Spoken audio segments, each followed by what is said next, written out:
Well, good morning, everyone, or good afternoon, depending upon which part of the country you're joining us from. Welcome to today's first Virtual Care Solutions University. We'll get started here in just a minute.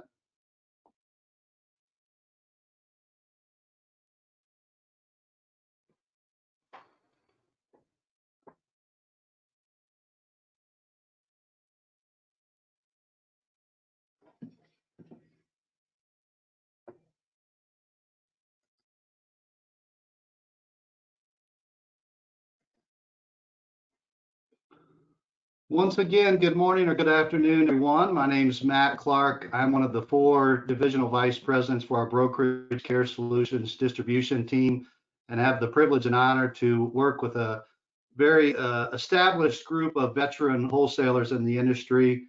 I'll introduce them here in just a second, but collectively have over 100 years of experience in the long-term care industry, more specifically the asset-based long-term care industry. So we'll pre the agenda here, and then we'll get into a couple of housekeeping items. First up, you'll hear our message from our chairman, CEO, President Scott Davison. Then move on to Elaine Marvin and the need for asset-based LTC. Joe O and Brad Shepard will talk about asset care in a deep dive format. Moving on to the annuities with Michelle Prather and tax-deferred to tax-free for long-term care. We then hit a break, and then after the break, we'll be joined by some home office folks, Rachel Headley in our new business department, David Gorman with underwriting, Steve Cox with our pricing and product development, Denise Cochran in our claims department, and then we'll finish up with 2 of our leaders, Dennis Martin, president of Individual Life and Financial Services, and then Tracey Edgar, Vice President of Sales for Care Solution, will wrap us up. So a couple of housekeeping items as we get going. The session is live and being recorded. If we do have any technical difficulties, please stay with us. We've got plenty of backup procedures in place. All lines are muted, so if you have any questions, please type those into the question box. The question box, not the chat box. So please type those in. That will be monitored throughout all of the presentations. Please make sure that your volume is turned all the way up when we get to some of the videos that we're going to see. That way you can make sure that you can hear those very clearly. We are not offering any CE or CFP credits for this presentation or this webinar. That's something we'll look into in the future. A couple of you have asked, so just wanted to make sure that was known up front. The copy of the slides will be made available for you, so please feel free to take as many notes as you'd like, but we will be sending out the recording of this webinar as well as all of the slides that are being used. And again, we'll have a 10-minute break about 2 hours into the session, approximately 2:50 Eastern time. I do want to make you aware of some handouts that are out. So on the right-hand side, you'll see there are 5 handouts. One of them is a client profile. So if you click on that client profile, it will pull up as a PDF. You can print that out. The first 25 people that fill that out completely and email that to me completed will receive a $25 gift card. So my email address is matt.clark@oneamerica.com. So that's matt.clark@oneamerica.com.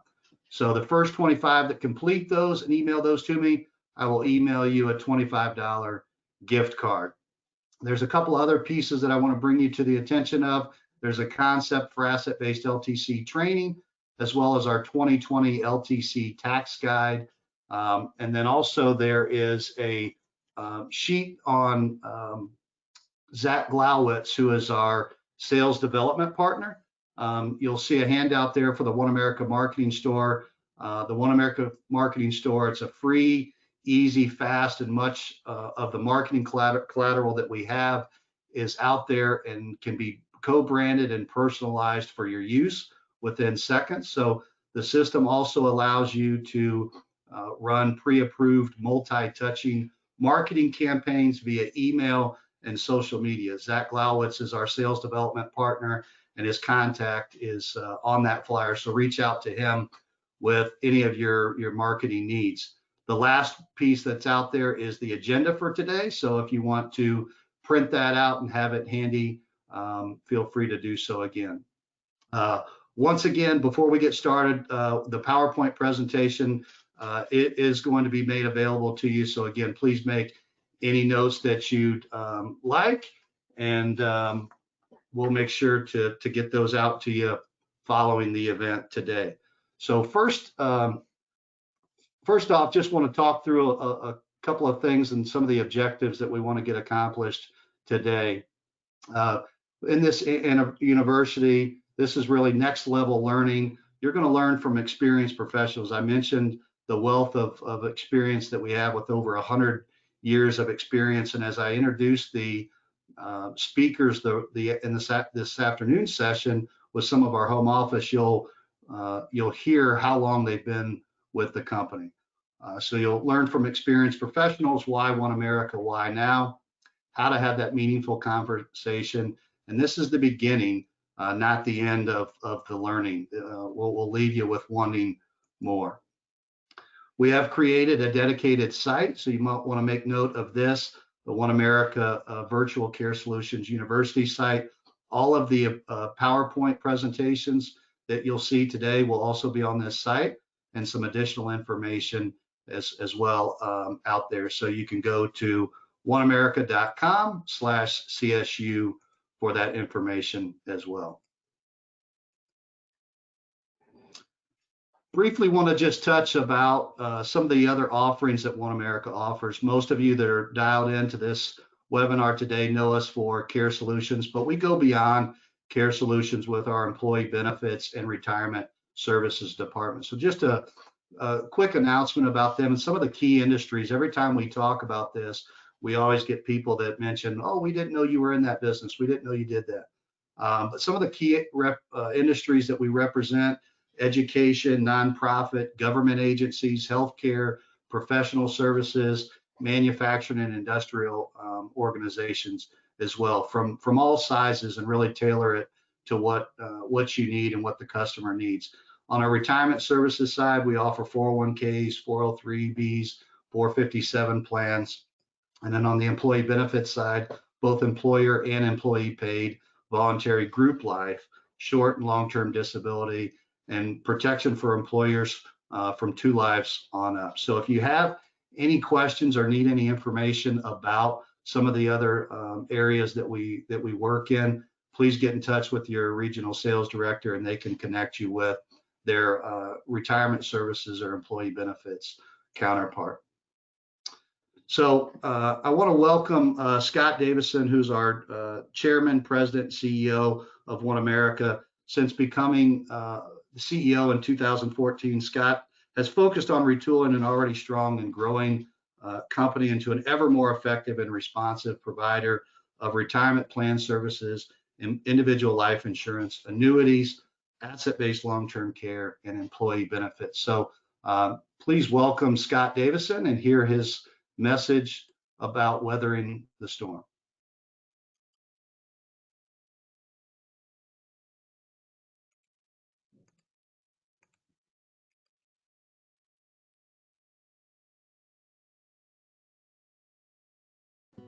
These are extraordinary times.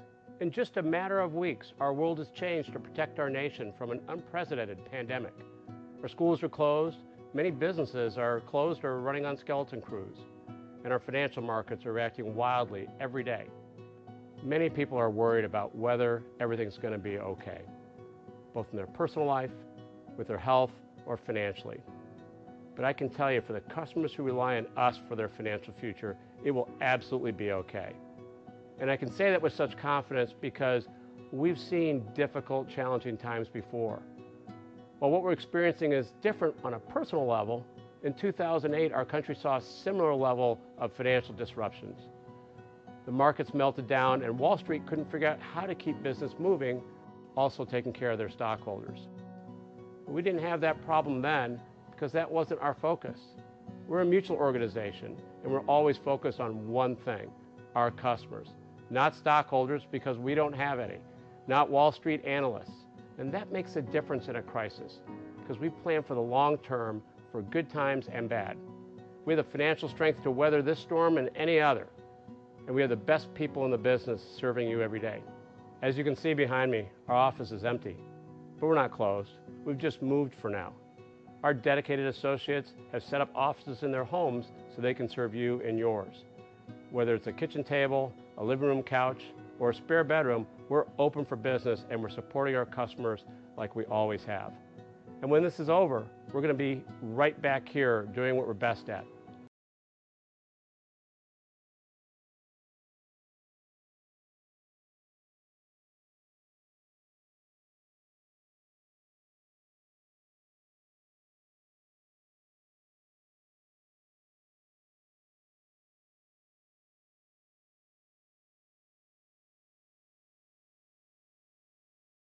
Thank you, Scott, for that message.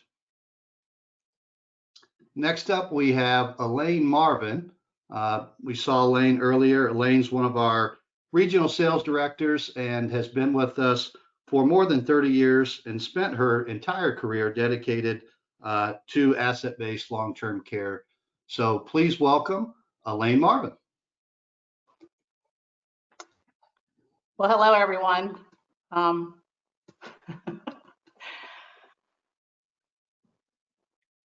Here we go. So as you can see hold on.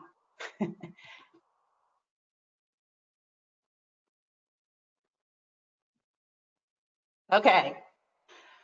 So I'm the most technologically challenged of everyone that's on this webinar today. So let me just tell you a little bit. There we go. Let me just tell you a little bit about me before I get into the presentation that we're going to be doing today. And that is, I am the longest running wholesaler that you will ever meet. So I have been working with the asset-based LTC products since they began in 1988. So I have seen a lot, and because of that, I really feel that there's quite an opportunity for me to kind of give you a little bit about my story to kind of position what we do. So back when I started in 1988, when we created the asset-based LTC products, I came down to the state of Florida. And when I came down here, there were a lot of companies selling traditional, regular long-term care insurance. There were probably about 100. And we had approached long-term care totally differently. We came up with this asset-based idea years ago because we felt like there ought to be another way to do this. And we're still here. I'm still here. So the ability to show people an alternative for something that has become a big situation that people are running into more and more and more. And what I mean by that is they're living it. So more and more of your clients have had a situation in their families where they've had somebody who's experienced professional home health care, care in an assisted living facility, care in a nursing home. They've been through it, and therefore they don't want to have their children pretty much go through what they have been. So years ago, I would hear a phrase about not wanting to be a burden to my children. And I just find more and more that phrase means a lot more. So really what we did was we just approached long-term care, again, a lot differently. We felt that this would address the needs of the customer in a different way. We knew it would be very sustainable by the companies. And it was something that, again, not only the consumer, but the companies would be able to live with. So again, I'm still here. The product's still here. We've gone through some iterations over the years. Most of them have been tweaks to create more opportunities, but we're still, again, out talking a little different way to approach long-term care. What I really want to be able to do for you during my segment today is give you maybe some phrases, maybe some questions, and maybe just some different perspective on how to go about presenting asset-based LTC to your client. Now, when this slide comes up, you'll see what it says again is really why now. And when the slide was created a year ago, the why now was these reasons. But you know, we've been through kind of some strange months. And when I came in to look at this slide for today, it's like, you know, I got to say why now, not why 6 months from now, not why now a year from now, but why now? And we've just been through some really big health challenges with what we're going through with the coronavirus. And when it first started, I found a lot of the agents, I kept having conversations like, what to do, who do I call, what do I do? And I know you're all getting a little bit more comfortable with what we're dealing with, but it's still, we're all on edge from it. But one of the things I found was I kept getting agents saying, I'm having different conversations. I'm just having caring conversations with people. I'm asking them how they're feeling, how they're doing. That's still a huge opportunity. But don't be fearful of bringing up the topic of long-term care. Don't be fearful of having the conversation of, there's an alternative way to address a big threat to your financial future as time goes on. And even if it's not right now, you can also say to the client, you know, I want to have a conversation with you about something that I've been dealing with my family, with my friends, when it comes to long-term care. Maybe you don't want to have the conversation now, but I do want to maybe have it in a couple of months. And you might even have some clients that say, no, you're right. I want to have that conversation now. So again, why now? You can still go ahead and bring up the topic to your clients.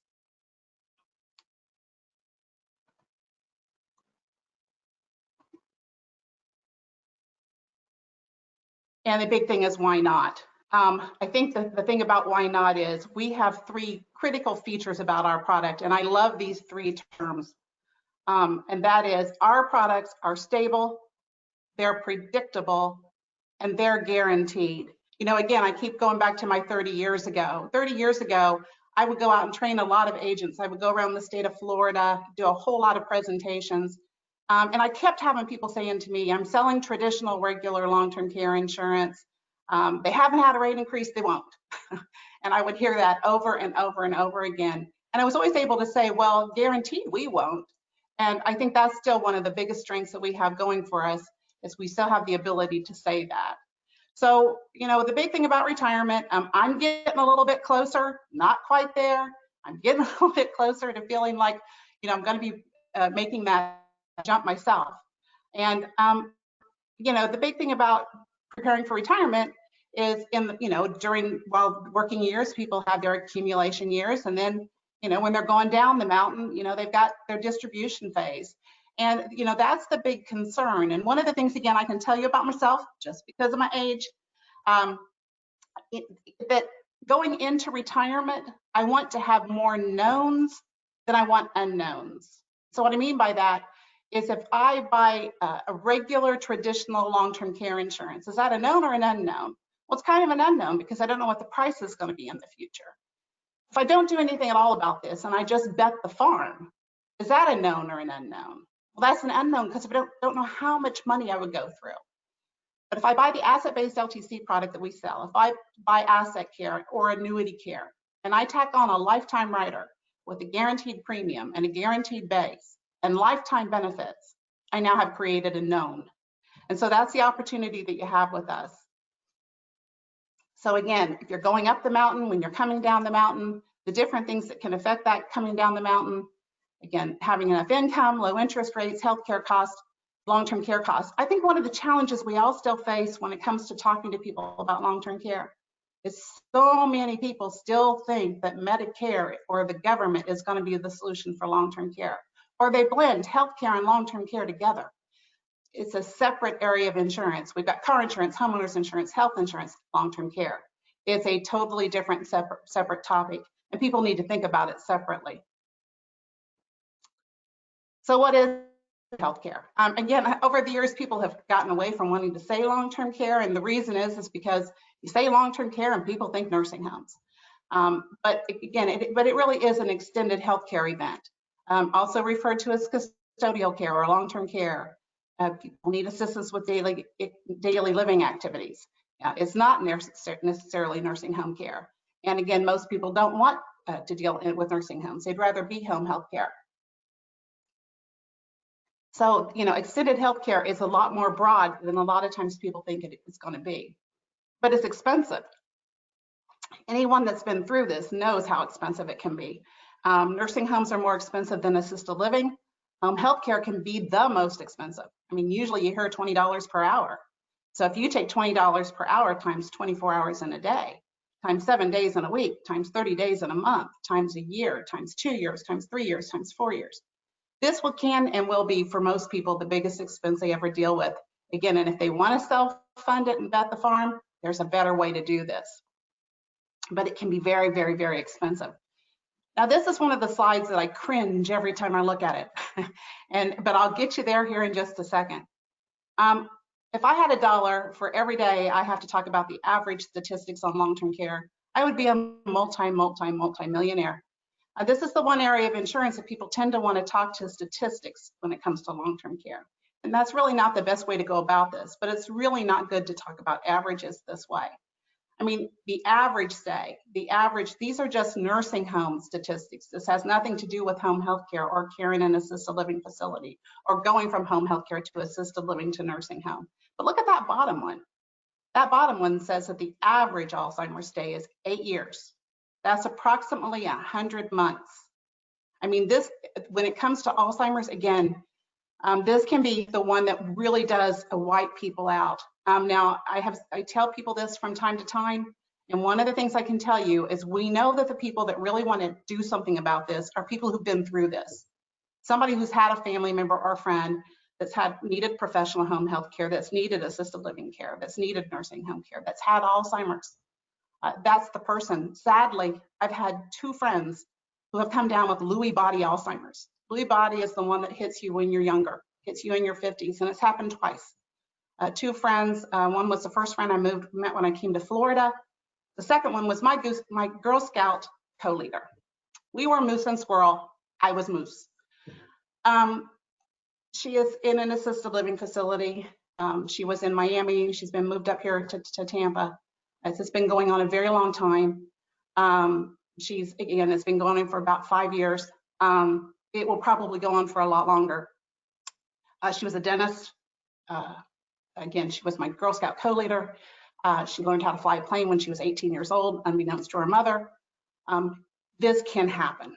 So the bottom line is, if it happens, let's have a plan, and let's have the best plan that we can show them right now, which is lifetime benefits. Again, the statistics, the average stay is 2.5 years. I hate to say this sarcastically, but who cares? Again, that's not the risk. This is some of the largest claims that insurance companies have experienced. I don't see anything on there that says the average is 2.5 years. And again, sometimes people think it's more of a female issue than it is a male issue. But look at this chart. A lot of males on there. They're pretty long stays. All I know is that when I first came down here 30 years ago, this was called long-term care. We have lifetime benefits. I feel now like most people are calling it average term care. Let's make the main thing the main thing. I have a lot of phrases I've stolen from some of my associates. And again, sold this one from a very, very successful associate. And again, let's make the main thing the main thing. And the main thing is, how long of a term can this go for? So again, this chart is kind of showing you that these stays can go for a lengthy time. So is this an asset issue or is it an income issue? Bottom line is, long-term care is more of an income problem than it is an asset problem. So what do we know about the market? Well, what we know is, I get people all the time that say, what's my target market? You know, your target market is somebody that, again, usually it's going to be 50 and above, but not always. If I had the choices between talking to an 80-year-old that every single person they knew had died in their sleep and a 40-year-old that's got 2 parents with Alzheimer's, which one do you think I want to talk to? I want to talk to the one that knows the risk. I happen to live in the wonderful state of Florida until we have hurricanes. If I was to talk to Matt in Indiana about hurricanes, he doesn't care so much, doesn't experience them. I experience them, and we're right into that darn time of the year where we start to experience them more and more and more. Long-term care is very similar to a hurricane. If you think about it, when they tell me there's a storm out in the Gulf somewhere, and then they tell me it's going to be coming into Hills County, and then they tell me it's going to be coming into Tampa, Florida, it gets closer and closer and closer.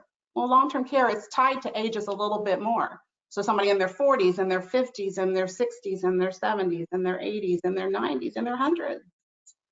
It does become an issue the older that people live, but it doesn't mean they need to wait. They need to deal with it now, and they need to deal with it now while they're still insurable.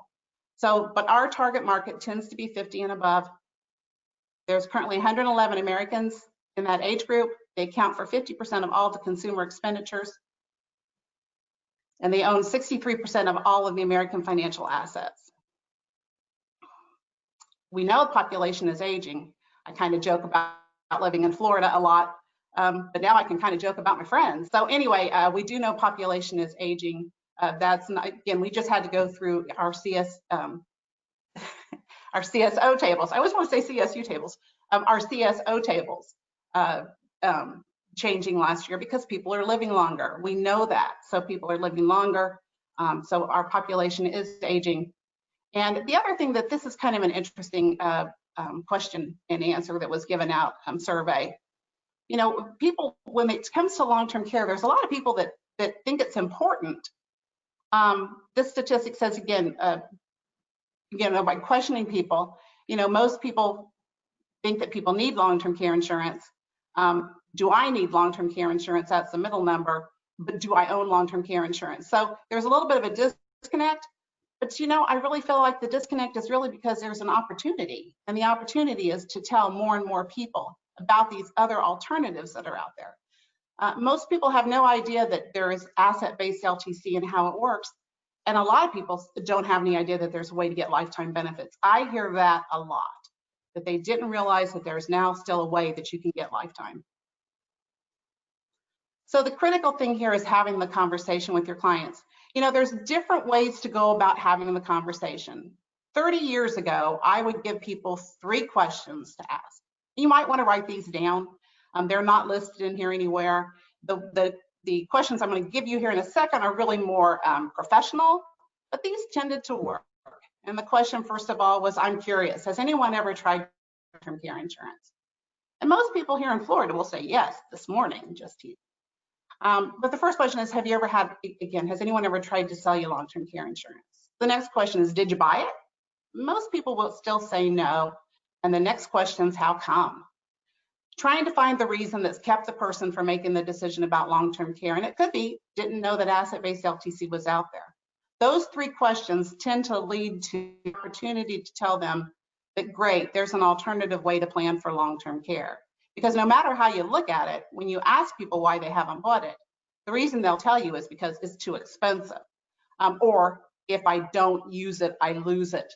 And that's the beauty of what we do, is we show people how to create an opportunity, how much you need care or you don't need care. And I'm going to show you a slide here in a couple of seconds here to kind of draw attention to that in a little more detail. But the big thing here is, how do you go about having the conversation with your clients? And which clients do you go talk to? Years ago in Orlando, in Central Florida, I had an agent I used to work with a lot. She was a certified financial planner. She had a lot of clients, and I would walk in and talk with her about, hey, here's a sales idea, here's a sales idea. And she'd always say to me, you know, I'll bring it up when I think it's appropriate.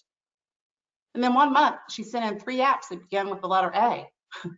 The next month, she sent in 2 apps that began with clients whose first names began with the letter B. Called her up. I said, what are you doing? She says, I'm doing the ABCs of marketing. So that's one of the things I want to point out to you right now. If you're not quite sure who you want to talk to, go ahead and talk to your clients alphabetically. But so there's some, you got to come up with the system. You got to figure out a way to go about talking to your clients and who to talk to. So again, having the conversation with your clients, that's the critical part. A solution will fall into place once again you have a conversation. So these are the 2 questions. I'm going to go ahead and just pull all 4 of these up here for you. So the conversation starts with, you may never need care, but if you did, how would that affect your family? That's why people need to be buying long-term care. I've had story after story of people telling me, and again, we're going to talk about a little more in a second, but what happens when you don't have a plan? And when you don't have a plan, there's one child. In most every family, there's one child that takes the responsibility of not only figuring out how to pay for it out of their parents' assets, but also how to be the person that coordinates everything. and it becomes very, very, very difficult. So the big thing here is, again, you may never need care, but how will it affect your family? How will it affect your spouse? I've had people say, I hope you don't mind my cute little stories, but I got so many of them and I haven't made any of them up. Had an agent in Sarasota one time, sat down with a gentleman who'd been married quite a few times and he was on his fourth wife. And when they brought up the topic of long-term care, he says, well, I don't need to buy that. That's why I married her. She was quite upset about that comment. I always tell people, if you think there's somebody on this square here that's the caregiver, make sure you have that conversation with them ahead of time so they know that that's what your expectation is. But it's very, very hard, again, on spouses. As people age, it becomes harder to take care of that other person. It's very hard on children. 24-hour around-the-clock care of a family member can be very, very hard. And most of us want our children to visit us. They want our grandchildren to visit us. They don't want us to have them, again, provide the care. So again, this can really mess up the family dynamic. And again, there's just no plan. When there's a better way to do this, a way to put a stop loss in, why would you just bet the farm? But the big question then is, if it did happen and you did need care, how would you pay for it? So again, these are two excellent questions to ask. If you don't have questions, again, start tacking these on. Make these your by the way. If you're talking to a client about something else, you're talking to them about investments, or you're talking to them about, again, car insurance, homeowners insurance, whatever it is, it's your specialty, tack this on. You know, by the way, again, how would you, if this happened, how would it impact your family? And if you did need care, how would you pay for it? Most people, again, still, believe it or not, they think it's the government. They think it's Medicare and Medicaid. Medicare was not designed to be the solution for long-term care, and Medicaid is not really the choice that most people want. And sadly, thank goodness for Medicaid, but when a person relies on Medicaid, you end up with less choices, less control, and a little less dignity. So it's better to have a plan, and again, it can be, traditional long-term care insurance or asset-based long-term care, which we're going to talk about here in a second. But self-funding, again, I don't care how much money you've got, and the more money you've got, the more why wouldn't you not put a stop loss around it? This is a very, very smart financial decision to make. By tacking on the rider to get lifetime benefits, you're putting a fence around your portfolio. But more importantly, you're telling your children, this is the tool I would like you to use in the event that I need care. So I love this chart that we're going to take a look at here, because again, this is the critical thing. If you don't have a plan in place, how is this going to impact your family? And what's going to happen is probably this: the family's going to provide the care until they can't, and that breaking point can happen pretty quickly. It's never shared equally.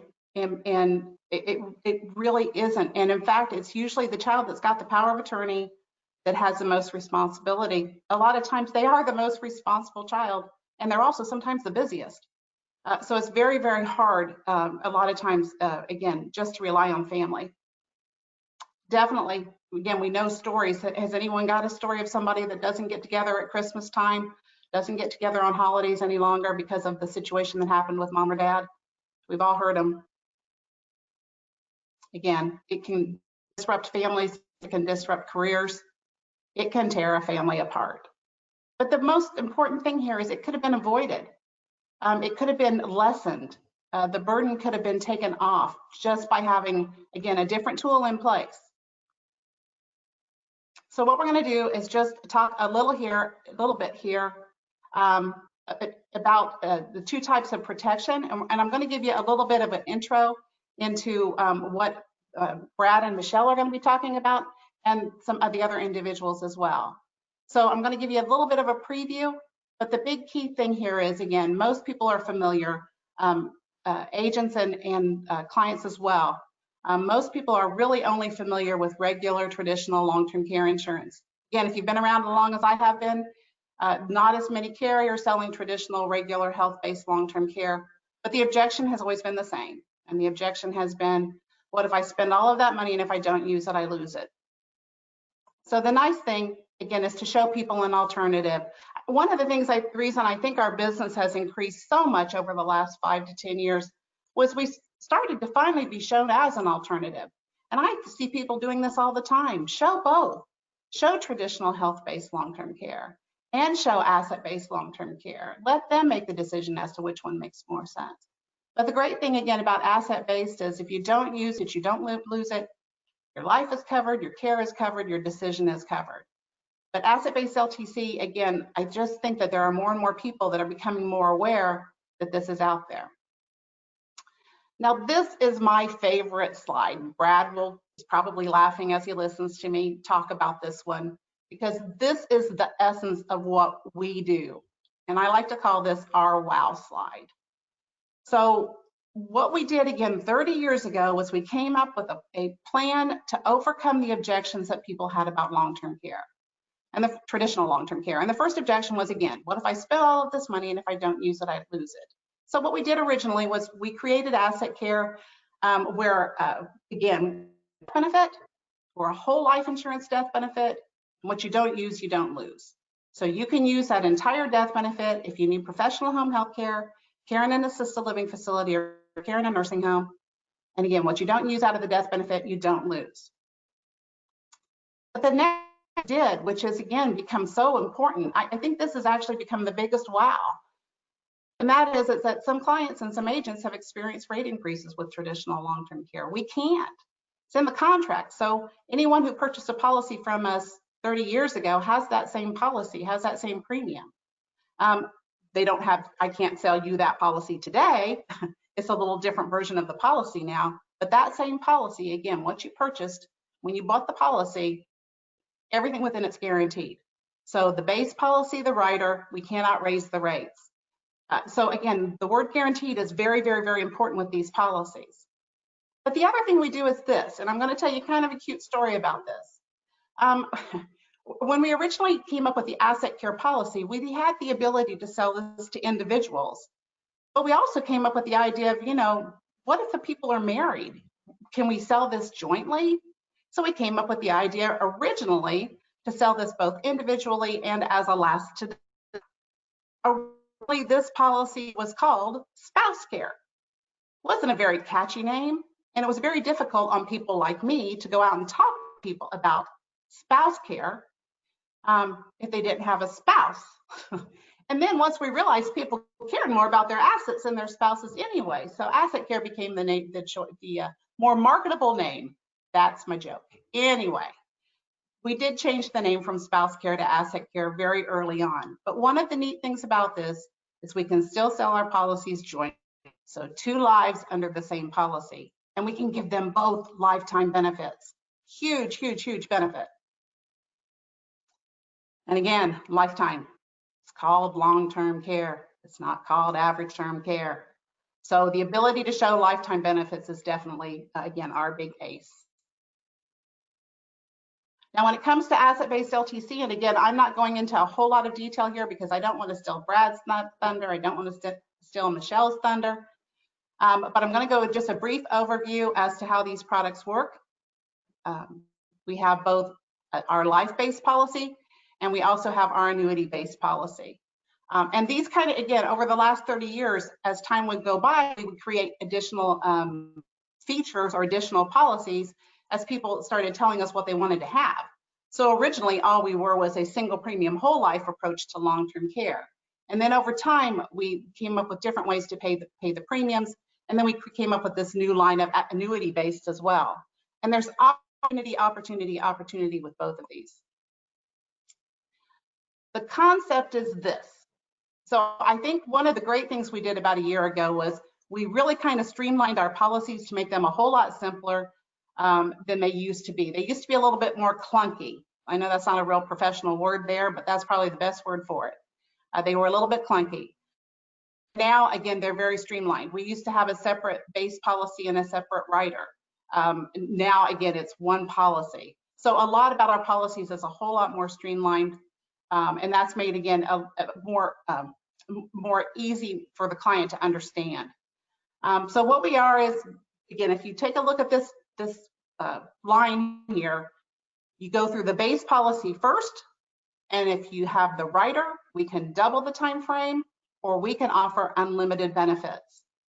So if I sell a 25-month base, I can sell plus 25 more, or I can sell lifetime benefits. If I sell a 33-month base, I can double it for 33 more, or I can show lifetime benefits. Again, I can do 50 months, 50 plus 50, or lifetime benefits. So again, Brad's going to go into a whole lot more detail about the opportunity with this. But one of the things that you'll see is on the left there, and that is we have so many different ways to create our policies depending on the source of the funds. So we don't just do single premium, we don't just do recurring premium. And when he gets into the qualified options, qualified ideas, there are so many different things that we can do to show people, again, whatever your source of the funds is, again, we can show you how to move it in most situations. So asset care, it can be a single premium. Again, we can take cash. We can do a 1035 exchange from a life insurance policy. We do have a way to do return of premium. That's a great story. Again, I'm not going to steal his thunder. We call the qualified idea, which was the previous asset care 3. We now call it annuity funded whole life. Unbelievable opportunities with that policy. And again, for clients that don't want to do a single premium, there's a way to do a limited pay or a recurring premium. So again, the specs on asset care, again, they're going to get into it in a whole lot more detail here, but it's very flexible on the base. They'll do single life or joint life. And again, the rider in the middle there where you see it says non-cancelable, again, means we cannot raise these rates. So on the left, you'll see halfway down, it says guarantees, and on the right, it says non-cancelable. That's where, again, we can't change the prices. So the concept of self-funding originally, and that's where we started 30 years ago, the idea was, look, if you want to be a self-funder and you want to bet the farm, where would you start? Now, most people would not start with their Google stock. Most people would start with the most conservative place that they have their assets parked. So it might be a CD, it might be a money market, it might be a mutual fund that's conservative. That's normally where a person's going to start. So the idea is, if you want to be a self-funder, fine. Let's say you needed to earmark $125,000 to pay for your care. What are you going to liquidate first? Oh, you need another year. Where is it coming from? Oh, you need another year. Where is it coming from? Oh, you need another year. Where is it coming from? Oh, there's no stop. There's no end in sight. If you bet the farm, you've not put a fence around the portfolio. And that's really what we want to talk to you, as a way to just take a portion of those funds, move to this policy, and again, address the biggest risk to your assets the older that you get. So that's the concept of life base. Let's take one of those tranches, let's leverage it into a death benefit, and let's add a rider to give you unlimited lifetime benefits. We also have an annuity suite of products.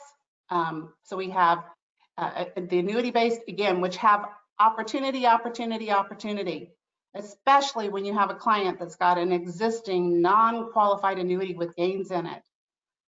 You know, money's about purpose.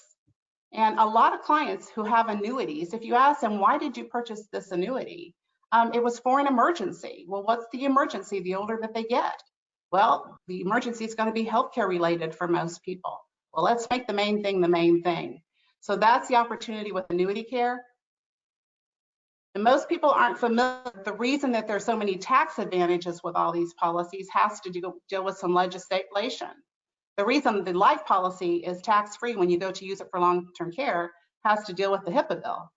Well, most people aren't familiar that the Pension Protection Act basically amended the HIPAA bill to give some tax benefits to people that own existing non-qualified annuities with gains. So we have a way to take a non-qualified tax-deferred annuity and take those gains and make the entire policy tax-free for LTC. So how many clients do you have out there that have an existing non-qualified annuity that they don't think they're going to be using for income? Please write some of those names down if you do, because again, we have a way to have a different conversation with them on how to make that annuity tax-free when it comes to LTC. And Michelle's going to do an unbelievable job to all the opportunities that you have with that product.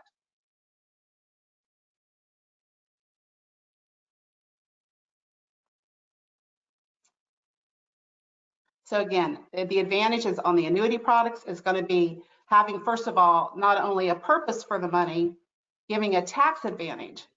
You know, if I buy an annuity, I have one tax advantage, it's tax deferral. Eventually, I'm going to have to deal with the tax issues. But if you have a PPA compliant annuity like we have with Annuity Care, I'm going to give you two tax advantages. Oh, two tax advantages. I guess it doesn't work going like that. I'm going to give you two tax advantages. I'm going to make your annuity tax-free for you when you go to use it for long-term care. Now, whatever you don't use, I'm not going to give you a third tax advantage off of that when it comes to leaving the money to your children. But the big thing is I'm giving you two tax advantages when right now you just have one. And I'm giving you purpose. And if you buy the lifetime rider on the Annuity Care, we're on the hook on that policy for the rest of your life as well. So again, the concept of annuity base is basically the same thing. Except we're going to package a way to get you unlimited or an additional bucket of money. But again, I have a way to give you unlimited benefits. And again, Michelle's going to tell you in more detail. I'm going to kind of go through this quickly. You're going to have a great episode of our underwriting department here in a little bit. What I want to tell you though is underwriting is a selling feature with us. It's an opportunity. So we're very realistic. And what I would tell you is, again, we underwrite differently. We have life insurance underwriters who underwrite our products. So we're very realistic, but you might want to use our pre-underwriting inquiry form and run it by us before you, go ahead and submit a case. But again, we're very, very friendly when it comes to underwriting. Again, our height and weight guide is pretty friendly there. We have a coworker who he's a little larger, and he likes to say that on our chart he's probably got comes in preferred, and it always kind of surprises him. But we're very, very realistic on our height and weight guides as well. And again, as one of my friends likes to say, on Annuity Care, we're never more than a phone interview, and on Asset Care, we're never less than a phone interview. So again, you're going to hear a lot more about underwriting coming up here. So to summarize and just kind of end here in just a minute here, what sets us apart? Well, we have a lot of solutions. We have life-based solutions. We have annuity-based solutions. Again, we can do joint life. We can do single life. We have a variety of funding options. You're going to hear all about them. Lifetime, lifetime, lifetime. Let's make the main thing the main thing. Again, if you want to buy average term care, that's fine, but we have a way to show you how to get long-term care. You're going to hear some great things. Again, the great thing about us is we've been around so long, we paid claims. We don't say how many we paid, but we pay a lot. And we have a great claims concierge service. And you're going to hear from one of the best when it comes to how we work with the claims concierge. But we have reasonable underwriting guidelines. Again, we can't take everyone, but we're very reasonable when it comes to underwriting. So with that said, I think I'm going to pull Matt back up here.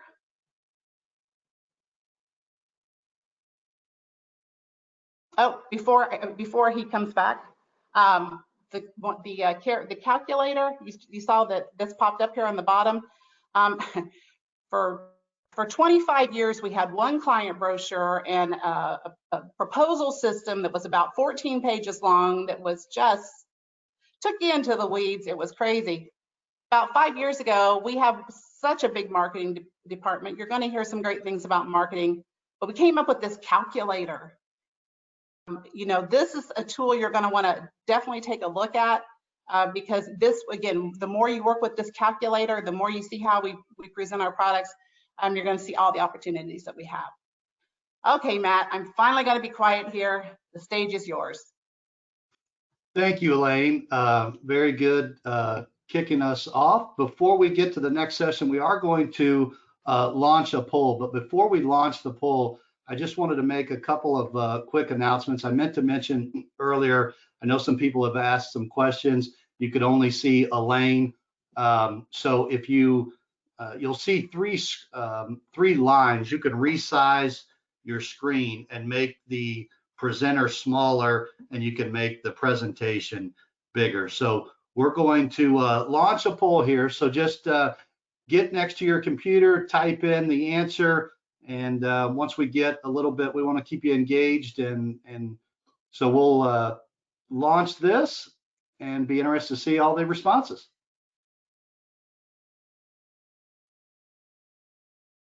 So we'll give a couple of seconds here to let people vote. Got some answers coming in.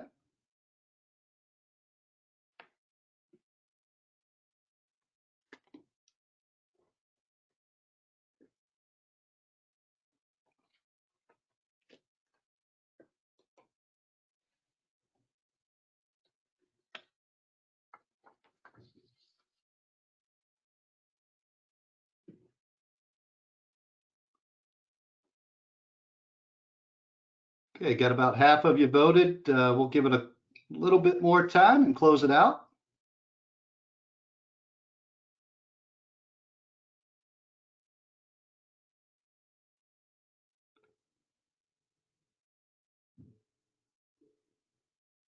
Pretty evenly split with the responses.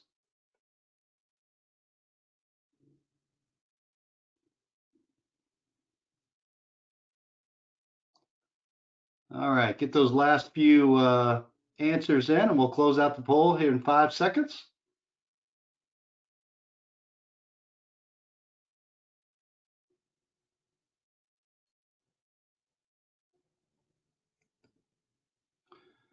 Thank you all for the participation there.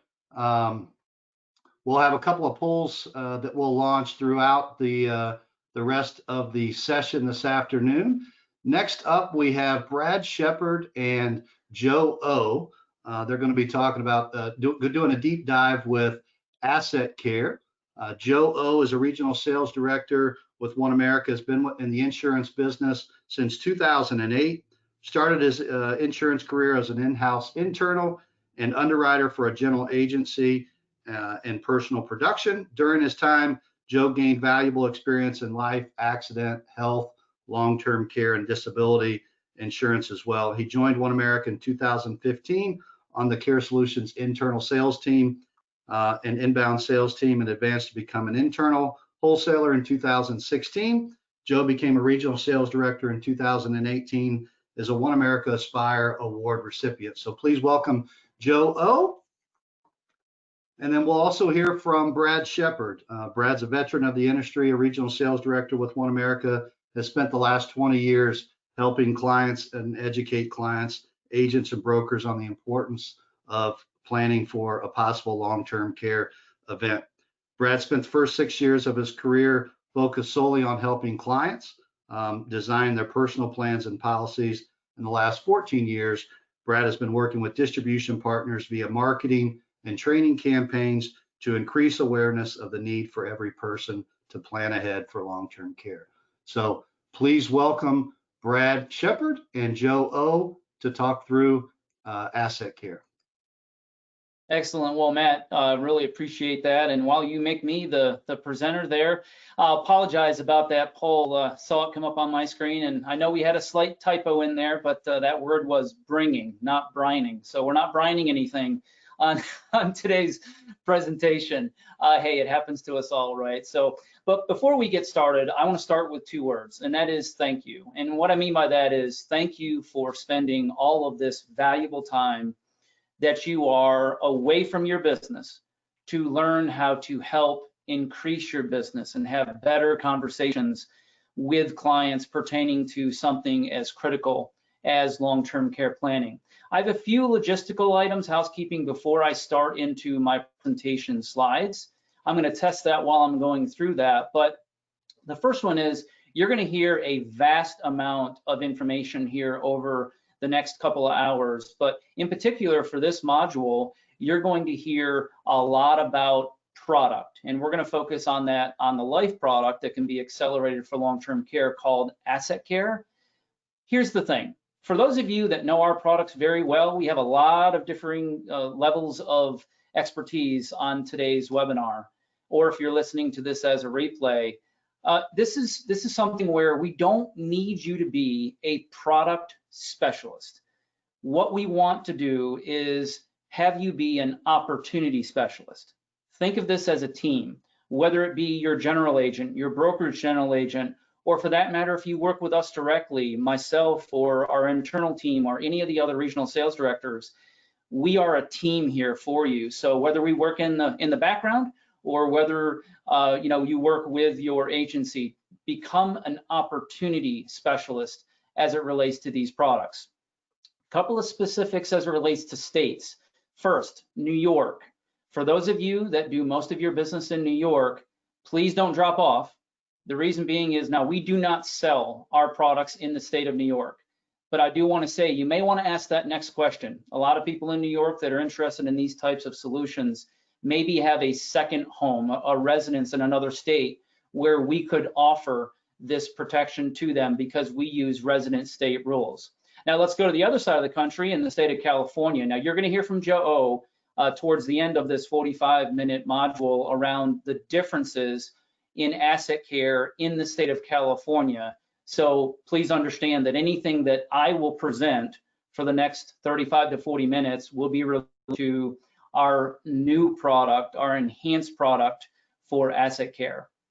So talking about the new product, in July of last year, we enhanced our solution and we began in many states, I think it was 30 some states back in July, where we refreshed the product. Now we were required to do so through because of the CSO tables, as Elaine alluded to a few minutes ago. But as a part of that, we made a lot of enhancements to the product. Now I'm going to go over those in just a couple of slides, but many of those enhancements were made and implemented as a part of this new asset care offering because it brought more long-term care value to the clients. The last thing before I get started on my slides is this. You're going to see a number of case studies over the next half an hour. And understand that those case studies, the personas, are certainly hypothetical. However, any of the numbers that you see on the screen in the form of benefits or premium is something that you could quote right now on any of the quoting systems that you may use. So we're not using pie in the sky numbers, or we're not blowing the numbers out of proportion. We're using very real numbers in these case studies. Okay, so to get started, and I'm going to go back a slide, sorry about going too fast there. As Elaine mentioned, this slide right here. So for those of you that have used GoToWebinar, take a screenshot of this slide. This is the slide that if you focus on and understand, even print it out as a cheat sheet. Maybe you want to crop out my face at the top, but all joking aside, this slide in particular is the one that tells the entire story for OneAmerica. Now we're going to focus on asset care in our module, but take a look at all the different ways that a client can fund one of these solutions. And at the bottom, you'll notice there are so many different ways that can be included in that plan. That is rule number one with these solutions will always be, we have to accelerate. If the client files a claim for long-term care, we have to accelerate the base policy. And then we get into that continuation of benefits rider. So you're going to hear a lot of acronyms being thrown out over the next few minutes. And please understand, when I say the three letters COB, that's continuation of benefits rider, which is the rider on the right-hand side of the screen. I'll highlight though in red font at the bottom right-hand corner, keep in mind, I'll refer to this a number of times, but there is the possibility of running this type of contract through a business entity, even down to a sole proprietor, or even an individual can use health savings accounts, and we all know how health savings accounts are funded pre-tax, and you don't have to use them in the calendar year. You can use those dollars to fund the rider. So just keep that in the back of your mind as you're thinking about different clients that fit the bill for these solutions. Speaking of thinking of clients, don't be afraid, write those clients down or type it into the questions box. Say, hey, remind me, we need to speak with, John Smith, and we will make sure we follow up with you at the end as well. Okay, so let's get started. With asset care, the way that we name the funding options are listed on the screen. The first one is asset care single premium. There's a number of different ways that we can design that plan. The second one is asset care returner premium, which truly is a subset of single premium, and I'll show you how that works. Then we have asset care annuity funded. And asset care annuity funded, it can be funded with either qualified or non-qualified dollars. Qualified is what gets all the attention these days, but that's the name of that funding option. And the last one, which is pretty straightforward, and that is asset care recurring premium. That recurring premium can be either paying for life, which we call pay to age 95, or it can be a limited pay option, such as a 5-pay, a 10-pay, or a 20-pay. All right, now, those enhancements that I mentioned before, just a couple of minutes back in this refreshed asset care, are on the screen. And these refreshments, these enhancements into the product are something that, no, a lot of times we got feedback on. Why don't you have this? Why don't you have that? Well, we put it in there. And so as you can see, the first one is waiver of premium is included. So anytime there's a recurring premium, we have waiver of premium provision. Just simply means that if the insurance company is paying the client at claim time for long-term care, they're not paying premium back to the insurance company during that time. The second one, 0-day elimination period for home health care. And we see this a lot in the traditional long-term care marketplace, where most people, and actually if you did a survey with any of your clients and asked them if you needed care, where would you want that care to be received? Most people, if not all, would say staying at home. Well, with that said, having a 0-day elimination period or waiting period for that care to begin to start receiving the benefits is a great value. So that's built in. It's no additional cost into the contract. So what we did was we stretched out, though, the elimination period for all other care to 90 days. One thing that I know you're probably going to start asking questions when you type those in is, okay, well, what if they stay at home for 4 months and then they go to, let's say, an assisted living facility? Every day, every service day that they stay at home counts towards satisfying the elimination period for all other care. So if they stayed home for at least 90 days of care and then progressed into another level, they would not have to wait. There's no elimination period at that time. Now, the elimination period is per person, so keep that in mind when we're talking about joint contracts. The last two enhancements, now we had these prior, but they're a little bit enhanced. We have international care that's available, and that's important to some of your clients that may consider needing care abroad until maybe they come back to the United States. And the final one, I think, is the most important one, and that is our claims concierge. Now, I'm not going to spend a lot of time on it because I know we have a great speaker coming up here in a little while that will go over all of that. I guess I would just say this, insurance, I don't care what kind of insurance it is, it's nothing more than a piece of paper and a promise. What's more important, the paper or the promise? Well, we all know it's the promise. And so what we do is we have a team that brings that to the forefront. And so please pay attention to that when we have our claims department person discuss that with you. Okay, so let's move on to a couple of logistical items or nuts and bolts of how these products work. Elaine mentioned this a few minutes back, and look at the acronyms, please, at the top of the screen. So when you see us refer to AOB or COB, AOB is acceleration of benefit. That just means accelerating the face amount on that life insurance policy, the base policy. COB is the additional benefits after that has been exhausted, so continuation of benefits. If you look on the left-hand side of the screen, we're going to focus first on our joint insured applicants. So for joint insureds, they can accelerate these contracts at either a 2% or a 3% level. That just means of the face amount, that death benefit, and that'll generate the monthly maximum per person, or 3%. So if you look at 2%, that's 50 months, right? 3% is 33 months. And then with our riders, continuation of benefit riders, you'll see that we can either choose that great lifetime unlimited benefits that Elaine mentioned, or if you want a limited feature, a limited option, that's okay too, no worries there. What we do is we offer the same amount of months that you have on the base contract on the rider. So in this example, I'll use the first one to begin with. You could have either 50 plus 50, which equals a total of 100 months, or you can have 50 plus lifetime. So it's or, it's not and. And the same thing with the 3% acceleration. So that's for joint insureds. Next up, we have single insured. So we won't spend a lot of time on this, but if you'll focus your attention at the bottom of the screen, this is the only difference. We have the 2% at the top, we have the 3% with the same options available. Now at the bottom, one of the enhancements that we added last year was the ability to add an extra 50 months. So look at that for a moment, please.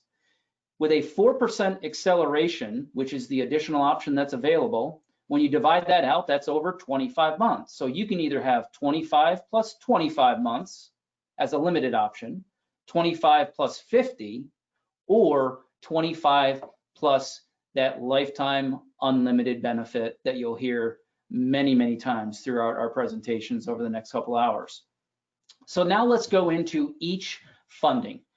So first, to start out, we're going to go with single premium. And to be honest, that's how this industry was built, on single premium options. Please stay tuned to this because there's many unique ways that OneAmerica has in the form of single premium that you just don't see from other carriers in this space. Now you can see on the top bullet, this is a whole life policy. So that's very important because of the guarantees built into whole life. Now we issue from age 35 to age 80, and typically with single premium, they are funded with cash or cash equivalents, right? You can see the CDs, the money market savings, or life insurance cash value. Now let's put this into real life.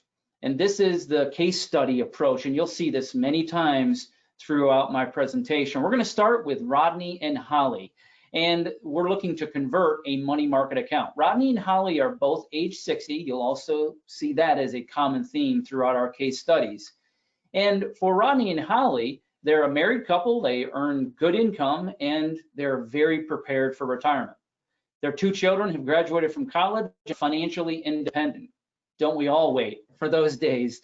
Their main concern is a family history of both Alzheimer's and Parkinson's, and they understand that lifetime protection is the only option for their particular needs. So let's use numbers now.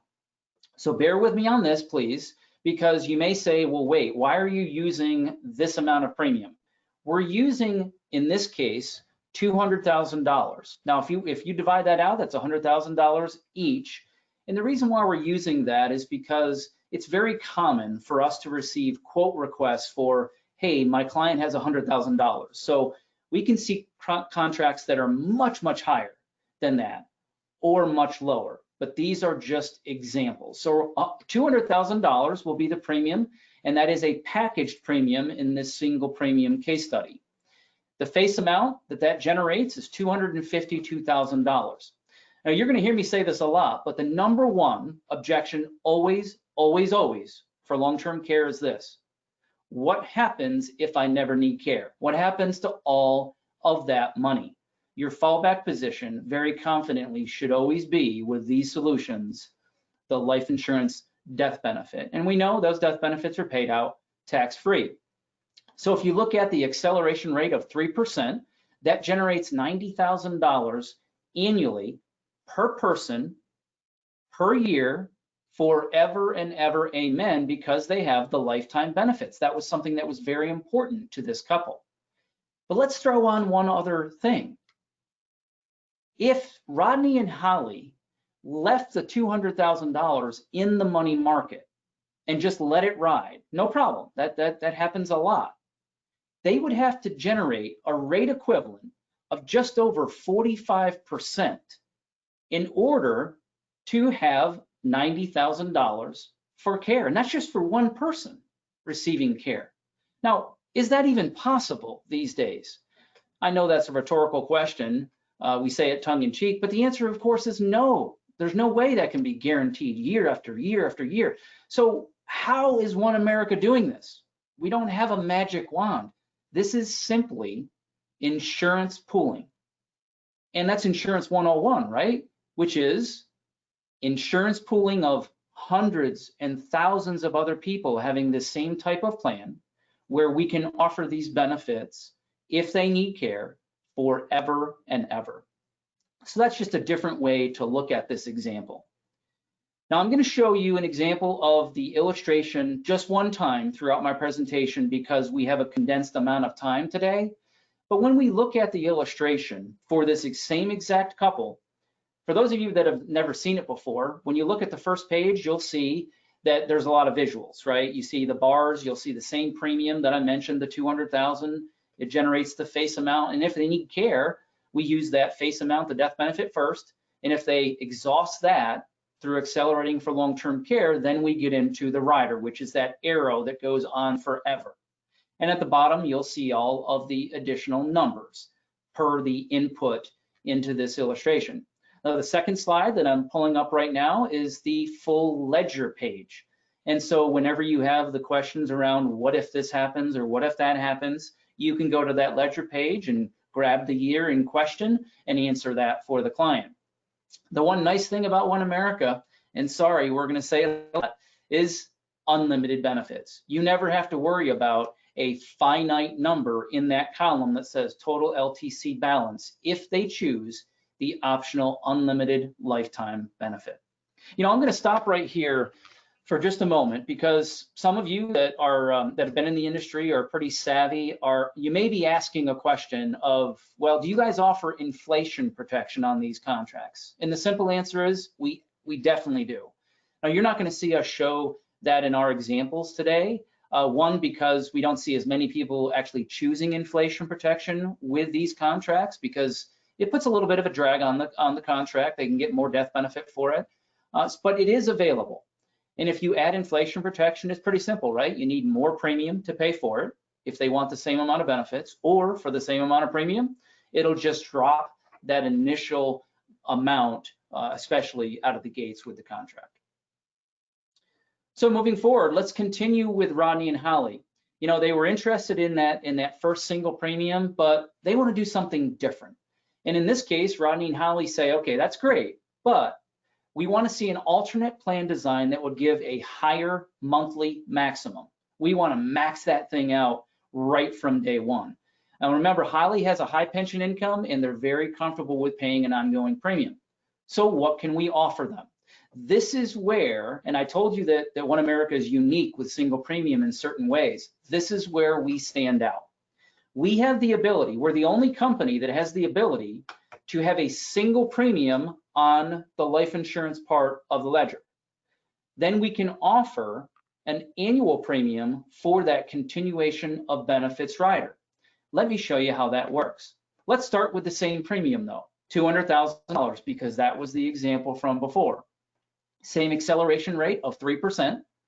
And what we do is we pull over the monthly maximum in order to generate the premium for the rider.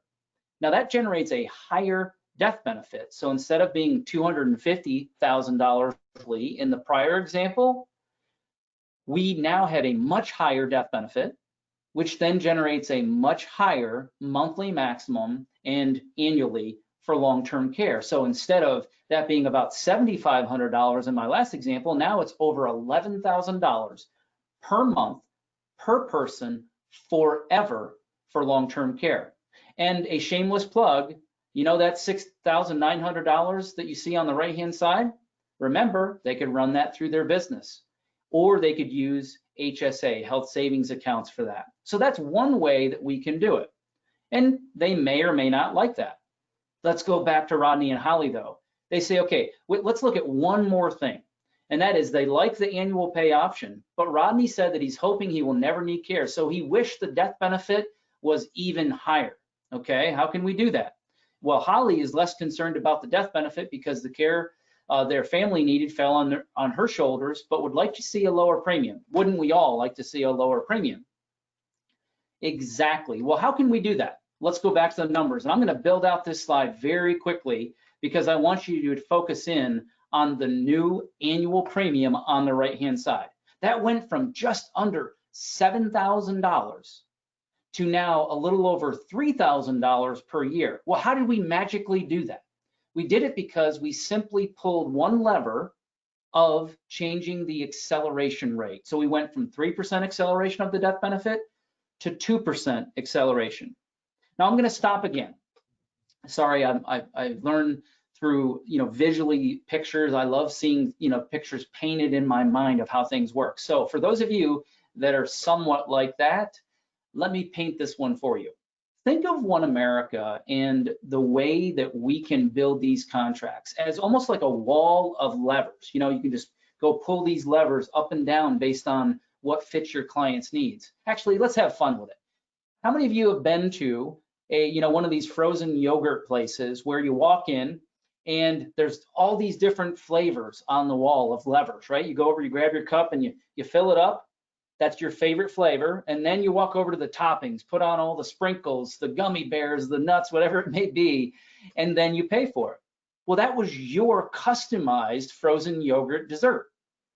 Well, think of it in a way, silly, but think of it in a way as you can fully customize these plans based on whatever your client's needs are by pulling this lever or pulling that lever, and using the acceleration rate lever from 3% to 2% or however that works best is one example of doing that. And that dramatically changes the premium. And instead of it being a situation where you may not be able to help that client because of sticker shock or something along those lines, by pulling one extra lever or asking one extra question got you to the finish line in that scenario.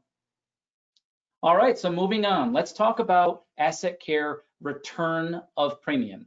This is still a subset of single premium. The only way we have a full return of premium product is if it is a single premium offering. Same scenario as far as issue ages, as well as the funding options, generally those cash or those cash equivalents.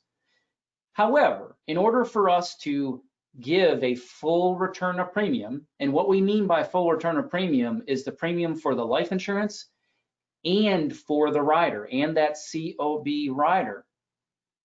In full disclosure, if the client adds inflation protection, we will not return that amount of premium.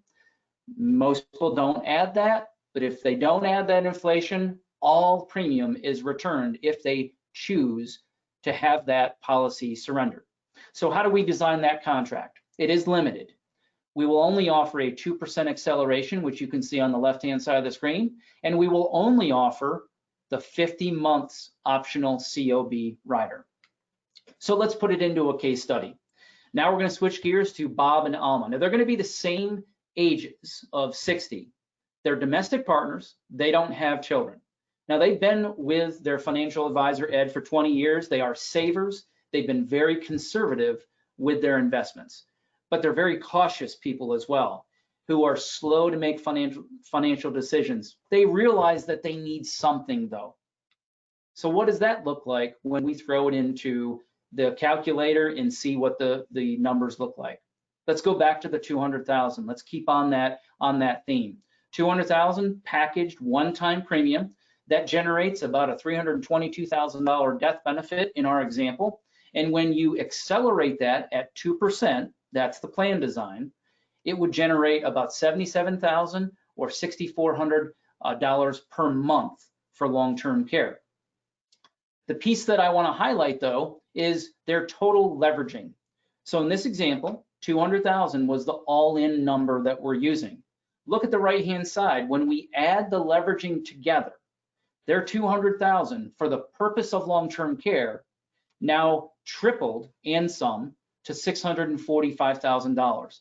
But you know what was important to Bob and Alma?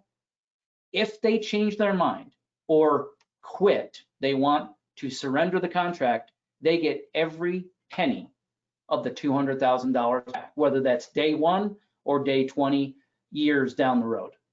So that's a great way to have that flexibility that some clients that are a little more conservative and to be able to meet their needs. Now we're going to switch gears, and this is really straightforward because it's recurring premium. And this is the product that compares most with the traditional long-term care market. Now, we don't want to compare with traditional long-term care. I'm just saying because it's a recurring premium type policy.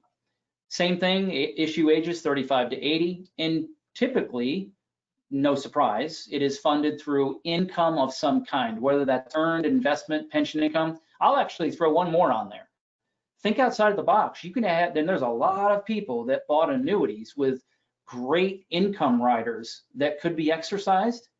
Think about those and exercising those income riders and using that income to fund one of these asset plans. All right, so let's go to a very famous couple in our case study, Kurt and Goldie. You know, everyone remember that movie, right? This couple, they're very successful business owners. And see, again, we want to run with the same numbers. They just don't want to reposition a lump sum. And you're going to see that a lot. I mean, you're going to have clients that every day of the week could write a check for a single premium, but they just don't want to. They want to use those dollars in other ways, whether it's capital in their business or they just want to use it other way. They want to keep it invested. That's okay. They can supplement their care expenses with other income, but they want to explore what are these tax advantages that I keep hearing about with the potential deductibility of the long-term care premiums. So let's put those numbers in action. We're going to start with our lifetime pay, which is a pay to age 95. And what you'll see in this example, we are focusing on the Kurt and Goldie to start. They said, okay, why don't we throw a dart and say, how much premium does it take to generate $7,500 per month of long-term care for both of us? All right, well, whether you quote these contracts yourself or you rely upon our desk or you work with your general agent or your brokerage general agency, we can do that. You can either solve for the amount of LTC benefits they want, or hey, my client only wants to pay, $5,000 per year in premium. Either way, we can do that. This couple decided they wanted about $7,500 a month of long-term care benefits to start. So what popped out the other side of the illustration is about $13,000 per year. And that face amount is that same $252,000. You can see the same annual benefit of $90,000, $7,500 per person.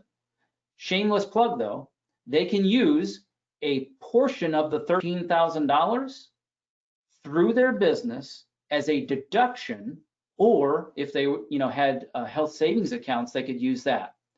So what I want to show you now, and I've highlighted it in a red block on the screen, when you look at our illustrations, and just look at that red block, please, you will see when we say annual LTC premium, that's the number that you want to highlight for them to take to their CPA or tax advisor as to how they can potentially run that through their business.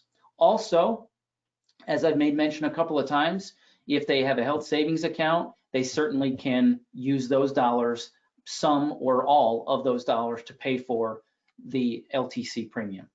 Okay, we're going to run through these next ones very quickly because these are the limited pay options, and we're doing nothing more than changing the frequency of how long they pay. So we're going to start with 5 pay, and we're going to go back to the 200,000, divide that by 5, so that is $40,000 per year. And when you see us build that out, you can see the benefits end up being a little over $6,000 per month for long-term care. Let's go to the 10 pay next. Now the 10 pay, when you divide that out of 200,000 in premium, ideally they want to spend 20,000 per year. You can see the face amount and the annual benefit and the monthly maximum.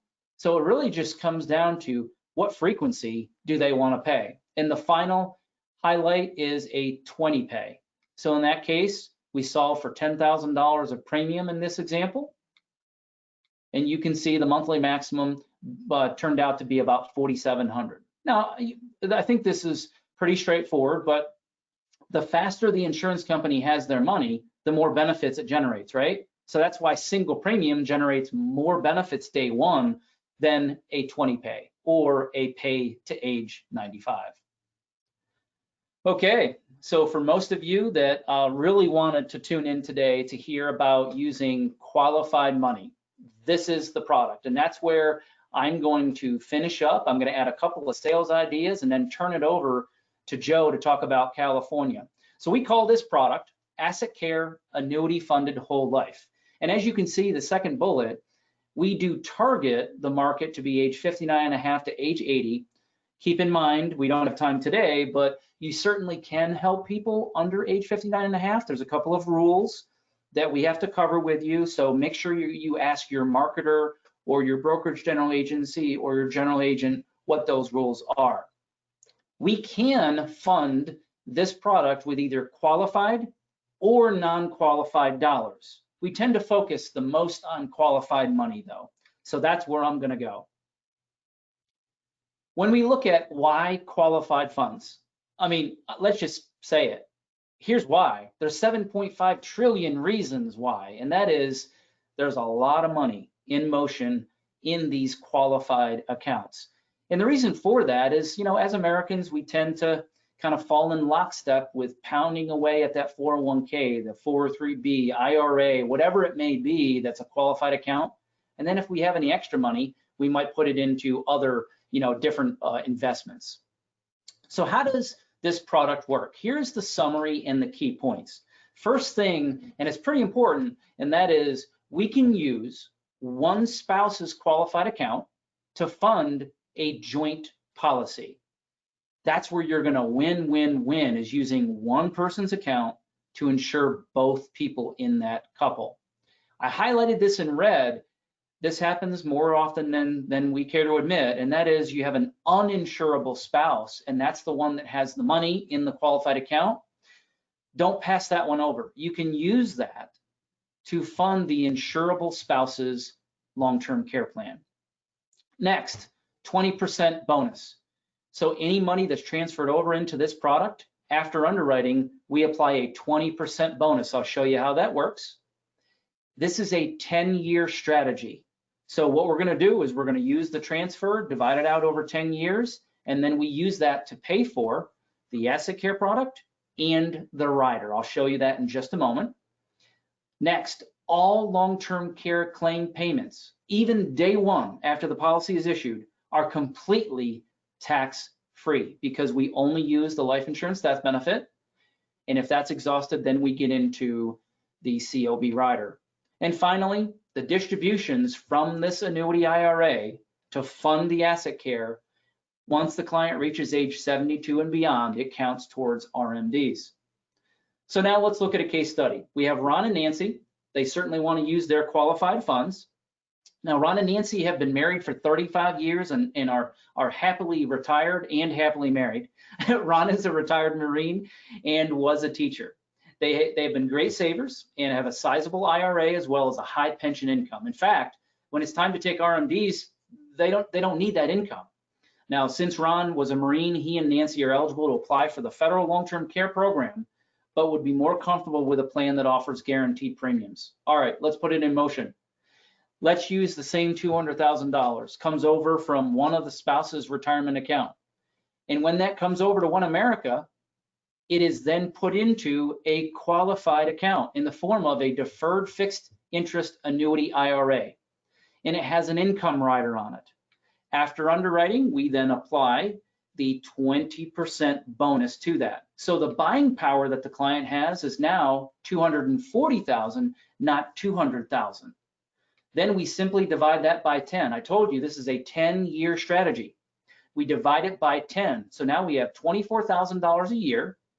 That is the taxable part that they can use to buy their asset care and the rider. And as you can see, as the years go by, it clicks down to nothing. So all of that money after 10 years is now into the life insurance and to the rider. I am going to pause for just a moment. I don't want anyone to be scared away because of what I've just mentioned around taxation. If there's ever an issue or an objection around this, whether it be in your mind as the agent or advisor or the client around taxation, keep in mind, you and OneAmerica, we are not creating a taxable event that doesn't already exist. Because all those qualified dollars, when they come out, whether it's today, tomorrow, in the future, even an inherited IRA, will be taxable. What we're doing though is we are spreading that out and making them efficient for the client and turning those dollars into tax-free benefits day one for the purpose of long-term care. So let's put it all onto one training slide. Now we call this the hourglass slide. And the hourglass slide is pretty simple. Think of the hourglass when you get it, you turn it over and the sand starts going through the center. So we're gonna transfer over the same 200,000, turns into 240 after the 20% bonus. And the taxation is when the sand is going through the hourglass. They'll get a 1099, in this case, $24,000 for 10 years. And what shoots out the bottom of that hourglass are all the great tax-free benefits in the nature of paying for life insurance and that rider. So when you look at how the numbers break down, as I built that out on the slide, a portion of that premium, that $24,000 for the life insurance, and a portion of that pays for the rider. Many of you that have listened to some of my trainings in the past have realized that I've talked about, generally speaking, I've talked about 4, if not 5 questions that clients ask here. They ask, what if I never need care? You can answer that with the death benefit. What if I need some care? You just take whatever that number is off of the death benefit, and that's what's paid to the beneficiaries. What if I need a lot of care? And that would be the great benefit of the unlimited rider. The 4th one is, what if I change my mind? Well, the fallback is cash value and whatever's left in the qualified account. The 5th one is going to be, what if they need to file a claim? Remember I said we have waiver of premium? So in this case, that $24,000, let's pick a year 6.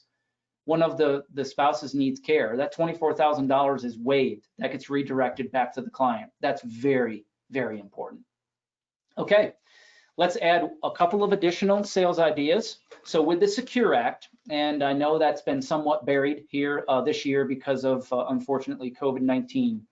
But with the Secure Act, there's a lot of provisions. One of the provisions is inherited IRAs. In the past, before January 1st of this year, beneficiaries of those inherited IRAs could, quote unquote, stretch that IRA over life expectancy. Well, if you didn't know it, you have to condense those payments now to within 10 years or less. So I told you that our product is a 10-year strategy.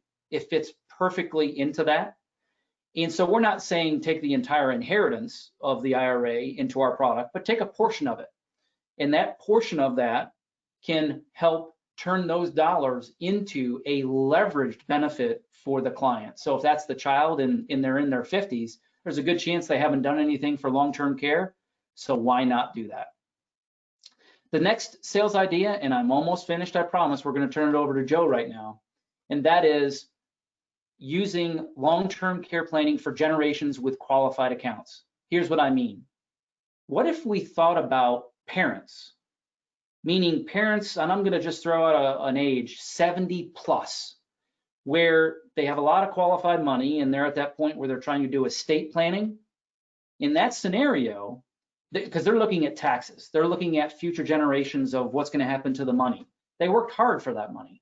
So how can we capture that or turn it into a much better situation for future generations? You can do that with the product that I just reviewed, because we allow for the parents, let's say 70 plus, to be the owners of the annuity IRA. And the insureds would be the children. Let's just say they're in their 40s or 50s, probably haven't done anything for long-term care. And then here's what's really neat.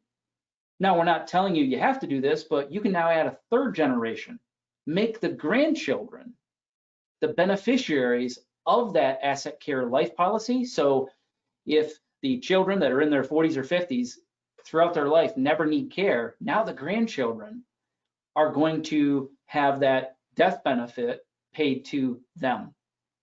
What a great way to add generations and use this as an estate planning tool. And I jokingly say, there's only one thing that grandparents love more than their kids. And you all know the answer, and that is their grandchildren. So this is a great way within the estate planning world to do so. Final couple of sales ideas, and we're turning it over to Joe for a couple of minutes, and that is thinking about long-term care planning for younger clients. And here's what I mean. Let's compare when you help a client with just straight up life insurance. Well, they may start buying it in their early to mid 20s. And the last thing you sell them is a $200,000 premium on a permanent policy, right? You start them small, and then you stack on top of that as the years go by, as their needs change, maybe their income, or they received an inheritance, something along those lines, the business. Why are we doing this differently for long-term care? All of a sudden we feel that long-term care, we have to check the box, and we have to do it all in one shot. We do not.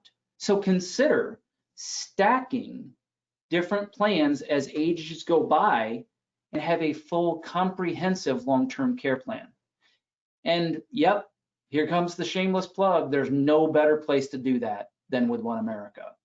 At the bottom, you've heard me say this a few times already, and that is using business dollars for family protection. And that is the ability to potentially deduct that COB rider, or if it's an individual and they have a health savings account accrued, they can use that. So with that, I will go ahead and turn it over to Joe for a couple of minutes, and he will review, for those of you that have clients in California, he will review the differences for asset care in California. Go ahead, Joe. All right, thanks a lot, Brad. Well, good morning and good afternoon, depending on what part of the country we're in today. Again, thanks for joining us today. Just want to give you a quick update on California. So California, as you know, we are still on the original asset care product. So if you're not familiar with what that is or forgotten, that is our asset care 1, 2, 3, and 4 solutions. I know those numbers can be confusing at times. That is why we renamed our solutions to asset care single premium, but really, or asset care recurring premium, but really it's just different ways to fund the solution. It's just all one product with many ways to fund the solution. So single premium, qualified money, or recurring premium. So that stays the same. Last year, there was a repricing on the product as well due to the CSO 17 tables. So we did refresh the pricing and we did update our pricing to go ahead and meet the guidelines. So opportunities for all the funding options are still available in California as well. So we have our single premium with cash. We can still use qualified money. We still have the non-qualified annuity option available with Asset Care 2. But again, we do have other options available for non-qualified annuities. And lastly, our most popular solution by policy count these days is our recurring premium solution. So those are still available. As far as our annuity care solutions are concerned, there are no changes in California for that particular solution at this time. So you don't need to worry about that. Now, lastly, real quickly, before we go to the next slide here, just want to make sure that you know, want to let you know that there is going to be a repricing coming soon in the state of California for the previous asset care product that we currently have here in California. So we're expecting that to occur sometime in late July of 2020. I don't have the exact information as far as what the pricing would look like at this time, but there is going to be an update coming. So stay tuned for that information. We should have more information available for you later on this month. So we'll get that out to you.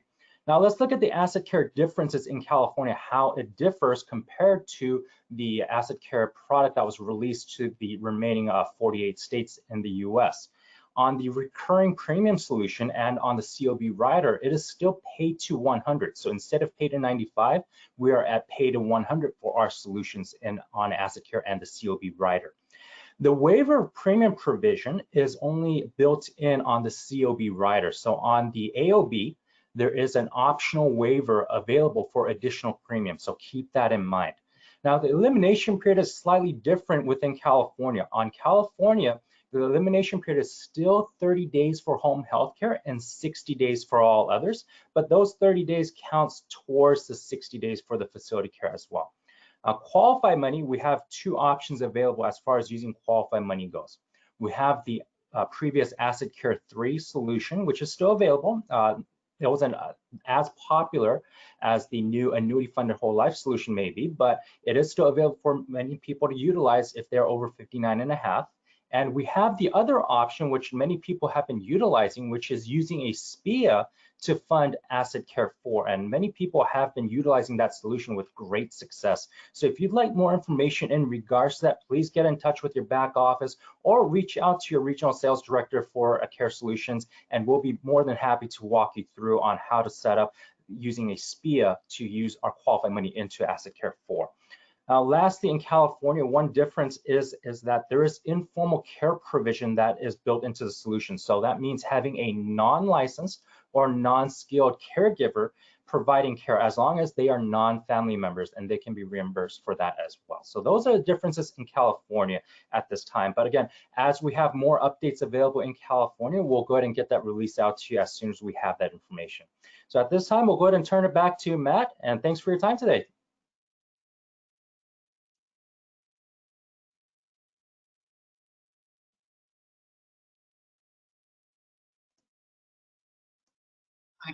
Thank you, Joe and Brad, for the updates on California and all the great information on asset care. Just a quick plug here for the Q&As. If you have questions, please type those into the question box. And also you'll notice there the Care Solutions calculator, a great place to get a quick quote. You might even think about running a quote on yourself. So go to OneAmerica.com /Care Solutions calculator. So up next, we have Michelle Prather joining us. Michelle is one of our experienced wholesalers and been with us for a number of years, but one of our regional sales directors with over 19 years of experience teaching about the OneAmerica Care Solutions line of products.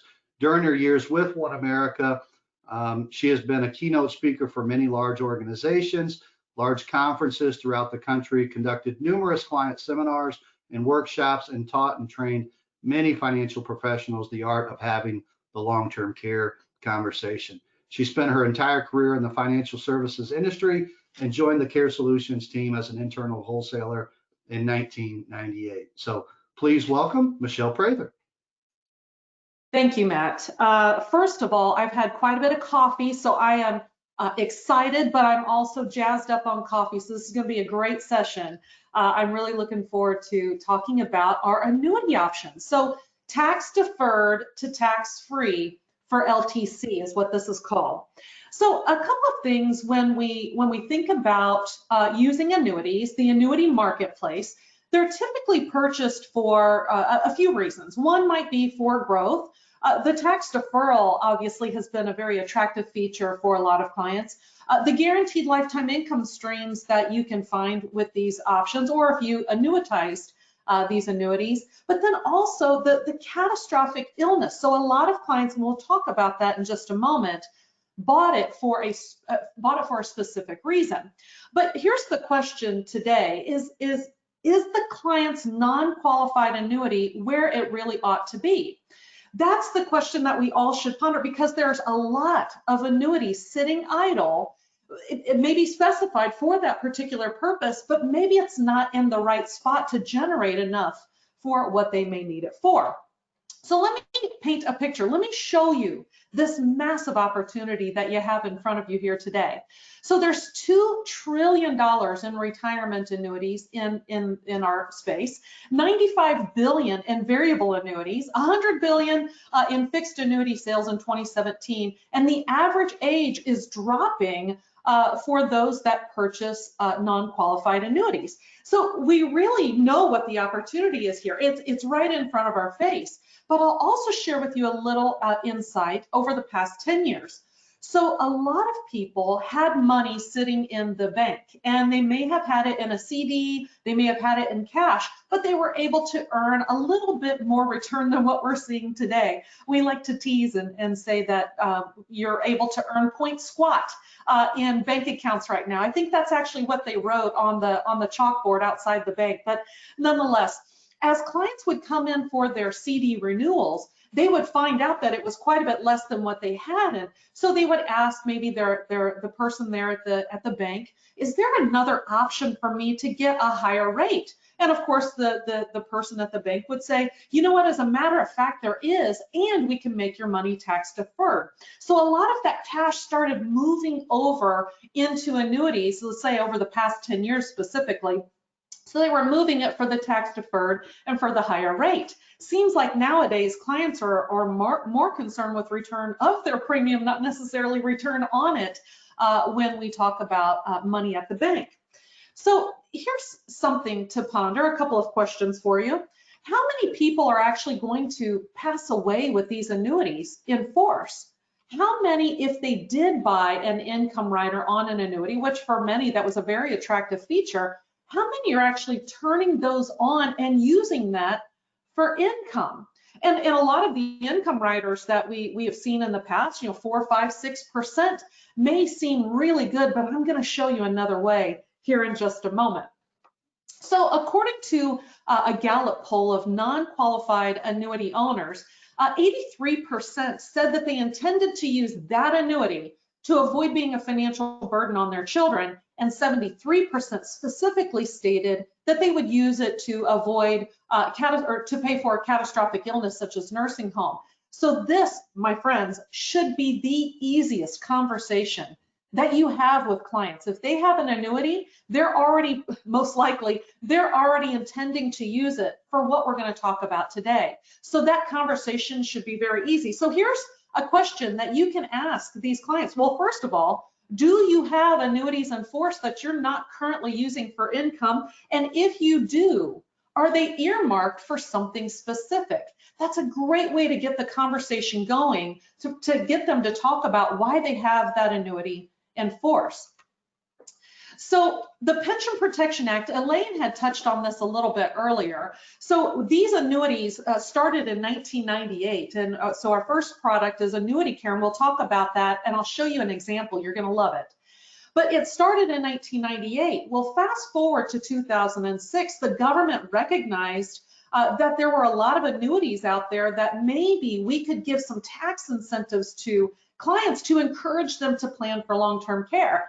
And by the way, that's how government gets us to do things, right? Through tax incentives. They raise taxes to keep us from doing things, and they lower taxes to encourage us to do things, and it works very well. I'm tax rebellious, and if I can legally avoid paying taxes, I sure try to find those in our market. So what they said was, if someone has a non-qualified annuity, so they have cost basis, they put cash in the annuity, and then as you can see here, over a period of years, that it grew additional taxable growth. What they can do is they can do a 1035 exchange. This started in 2010, so this has been around for quite some time. They can do a 1035 exchange from that annuity over to one of our annuity care options, and now they can use all of that gain income tax free. Now, if they use the annuity care option, one of our annuity care options, for just cash purposes, they want to cash it in, they're going to go to Aruba, it's going to work like it did before. They're going to pay taxes on the gain first. If they die and they pass it on to their family, it's exactly the same as what it was before. Family is going to owe taxes on that gain. But if we are right, and the poll is right, 83%, 73% intend to use it for long-term care expenses, then they can expect to pull that money income tax free to pay for care expenses. Now, obviously, they can also add on our continuation of benefits rider, which is what we offered in the asset care. Brad had touched on that a few moments ago, but we also offer the rider on the annuity care options. So here's some common features that could be confusing for some of the clients. There could be some clients that have income riders that may double or even triple if they need care in a facility. Maybe some annuities have a waiver. Maybe they waive surrender charges and so forth, and that's the nursing home waiver. So some may confuse that they have a long-term care annuity because they have these features. But I will tell you, these particular annuities, most of the time, to my knowledge, do not have the Pension Protection Act compliant verbiage in their tax rule. So they could be confusing. You may have to dive into that conversation a little bit more to find out exactly what type of annuity that they have. So here's the opportunity. So any client that has an existing annuity that they are not planning to use for income, it's an idle annuity, they don't have any intentions of using it other than needing it for some type of care. And oftentimes the conversation might sound like this: Mr. and Mrs. Client, what is your intention for that annuity? And they may say, well, if something bad happens, otherwise I will probably just pass that on to my kids when I die. Well, let's clarify what something bad happens. We're not talking about a refrigerator breaking or something like that. They're usually talking about something to do with healthcare. That would be considered to be a major emergency for a lot of these folks. Now, we can go lower than age 70, and you can see that here on the screen here. We can go lower, but it tends to be a sweet spot between 70 and 85 for some older existing annuities that were sitting there idle. Clients that don't already have a pension or a PPA compliant annuity, a Pension Protection Act compliant annuity. Maybe the clients are holding that annuity and they had plans to use it for income, but they don't foresee needing to turn it on, or maybe they have some health issues. Let me make this very easy for you. I'd like to tell the reps that I work with, there's 3 reasons why someone's going to use annuity care over asset care. Number 1, they're over the age of 80, and now we're seeing more in the 70s that are starting to look at annuity care first versus asset care. 2, because of their health. Maybe their health is such that they can't qualify for a life insurance option, but they may be able to qualify for the annuity option. And then the 3rd reason, it has nothing to do with their health or their age. They simply, maybe they're younger and very healthy, but they already have an annuity in place, because we can go annuity to annuity, but we can't go annuity to a life insurance contract. So 3 reasons: their age, their health, and the funding of an annuity. So here's the concept, and it was touched on earlier with Elaine and Brad. It's the exact same concept. We're just not using a life insurance policy. We're going to use an annuity. So this represents just a very generic portfolio. I might have aggressive, moderate, conservative type assets. And if you were to ask me, Michelle, how will you fund your long-term care? If I specifically point at an annuity, I might say, I have this annuity set aside for this purpose. So I'm going to reposition money from one pocket to the other. The nice part about annuities is it's just paperwork most of the time. They're just filling out paperwork. You're not asking a client to write a check or pull money out of their pocket. There's an emotional problem when someone's asking for more money out of your checking account. But when it comes to annuities, oftentimes mentally it's easier for us because we're filling out paperwork and we're just transferring assets. By repositioning this, we have the ability to maybe double, maybe triple, even lifetime the option. So it depends on the annuity care option, and we're going to talk about all of those in just a moment. So the first hypothetical that we're going to cover, so I'm going to cover a handful of them. And by the way, I know that I might go a little quick through some of these. No worries, that's why we're recording it here for you today, so you can go back and listen to it and start diving a little bit more into the case studies. So here's a female, she's age 65. She might have some health conditions, but really we were focused on the fact that she had $100,000 in a non-qualified annuity. So she has the potential for needing care because she doesn't have a plan in place for long-term care, and that is the gap that we need to fill.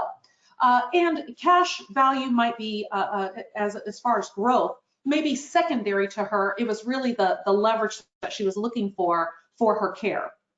So here's the first option we're going to cover. So it's called Annuity Care 2. So we have many different options, and I'll talk about the other options in just a moment. But Annuity Care 2, let me tell you, is probably by far the easiest contract that we have, because there's not a lot of moving parts. There's not extra premium out of pocket as an option. It's all one and done. So it makes it very seamless and very easy. So as you can see here, we have, as Brad had touched on and Elaine had touched on briefly, if you think about the first part of this timeline that you're seeing on the screen here, that represents the annuity. So that is your money that comes out first, and then we have the continuation of benefits rider to make sure that we don't run out of money if we need care longer than what our money will provide. So it's 24 months. So I want you to think of that as a high deductible. So she's going to put in $100,000 into this annuity, and she's going to use her money first. So she has, in this case, a $100,000 deductible, which is why the catastrophic piece, or that rider, is less expensive. So you can see here we can go as low as age 40, as high as age 80. If they are single, it's 24 months. If there are 2 people on this contract, we will spread the annuity out over 30 months. I will tell you as a side note, we don't see many joint policies with the Annuity Care 2. Oftentimes, if we have 2 people on one contract, lifetime is desired. We can get that with the indexed annuity care or the regular annuity care. We don't have lifetime available on Annuity Care 2. So most of the time, we will see single people, single individuals on this contract. We can take cash. We can take a 1035 exchange from an annuity, or we can take a 1035 exchange from an old or life contract that might have substantial cash value built in this. This particular contract, we cannot take qualified money, retirement dollars. We can with the other annuity care options, and I'll show you that in just a moment. There is always going to be a telephone interview required with the Annuity Care 2 contract because the rider is automatically included. It's not optional like the other options. It is automatically included in this contract. Because of the added risk, because of the insurance piece, we will do a telephone interview.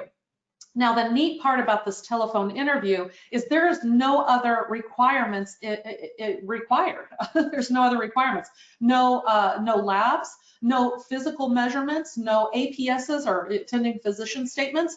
The telephone interview only. And what we're going to ask on this telephone interview is a basic health history. So we're going to go through, previous cancers and things like that. Not necessarily going to be a decline. It really depends on the condition, how they were doing, how they were treated, how they're doing now. And then we will do a cognitive screening where we'll go through a memory exercise with them. I will tell you, we do consider a lot of folks that have had health conditions and they were declined by other long-term care carriers. If they have any long-term care risk, such as Alzheimer's, Parkinson's, dementia, they will not be able to get any of the options that we provide, asset care, annuity care. But I think that you will find that we are extremely liberal, and I shouldn't say extremely liberal. We are able to consider more people than what other companies have been able to accept. More on the underwriting later. The monthly charges for the rider is automatically built into this contract. So again, no out-of-pocket cost. It's just a one-time reposition of an asset and they're taken care of. So let me show you how this would look for her. So in this example, so again, a female age 65, what we're going to provide under the annuity, so she's going to do a 1035 exchange of $100,000. The monthly continuation of benefits charge is just included in that contract. Annually, she will be able to pull out almost $50,000 a year because it's over a 2-year period, which is really $4,100 a month for her. By adding on that additional rider, it's going to add on an additional $150,000, all tax-free, to pay for her care. So with her annuity plus the COB rider, that gives her a total bucket of $249,000, roughly $250,000. So we gave her 2.5 times leverage just by repositioning that annuity. I'm not sure where else or what other investment she'd be able to do that immediately on, but this is very attractive for a lot of the clients that we serve to add on additional monies for her. It's not lifetime, but I'm here to tell you something's always better than nothing.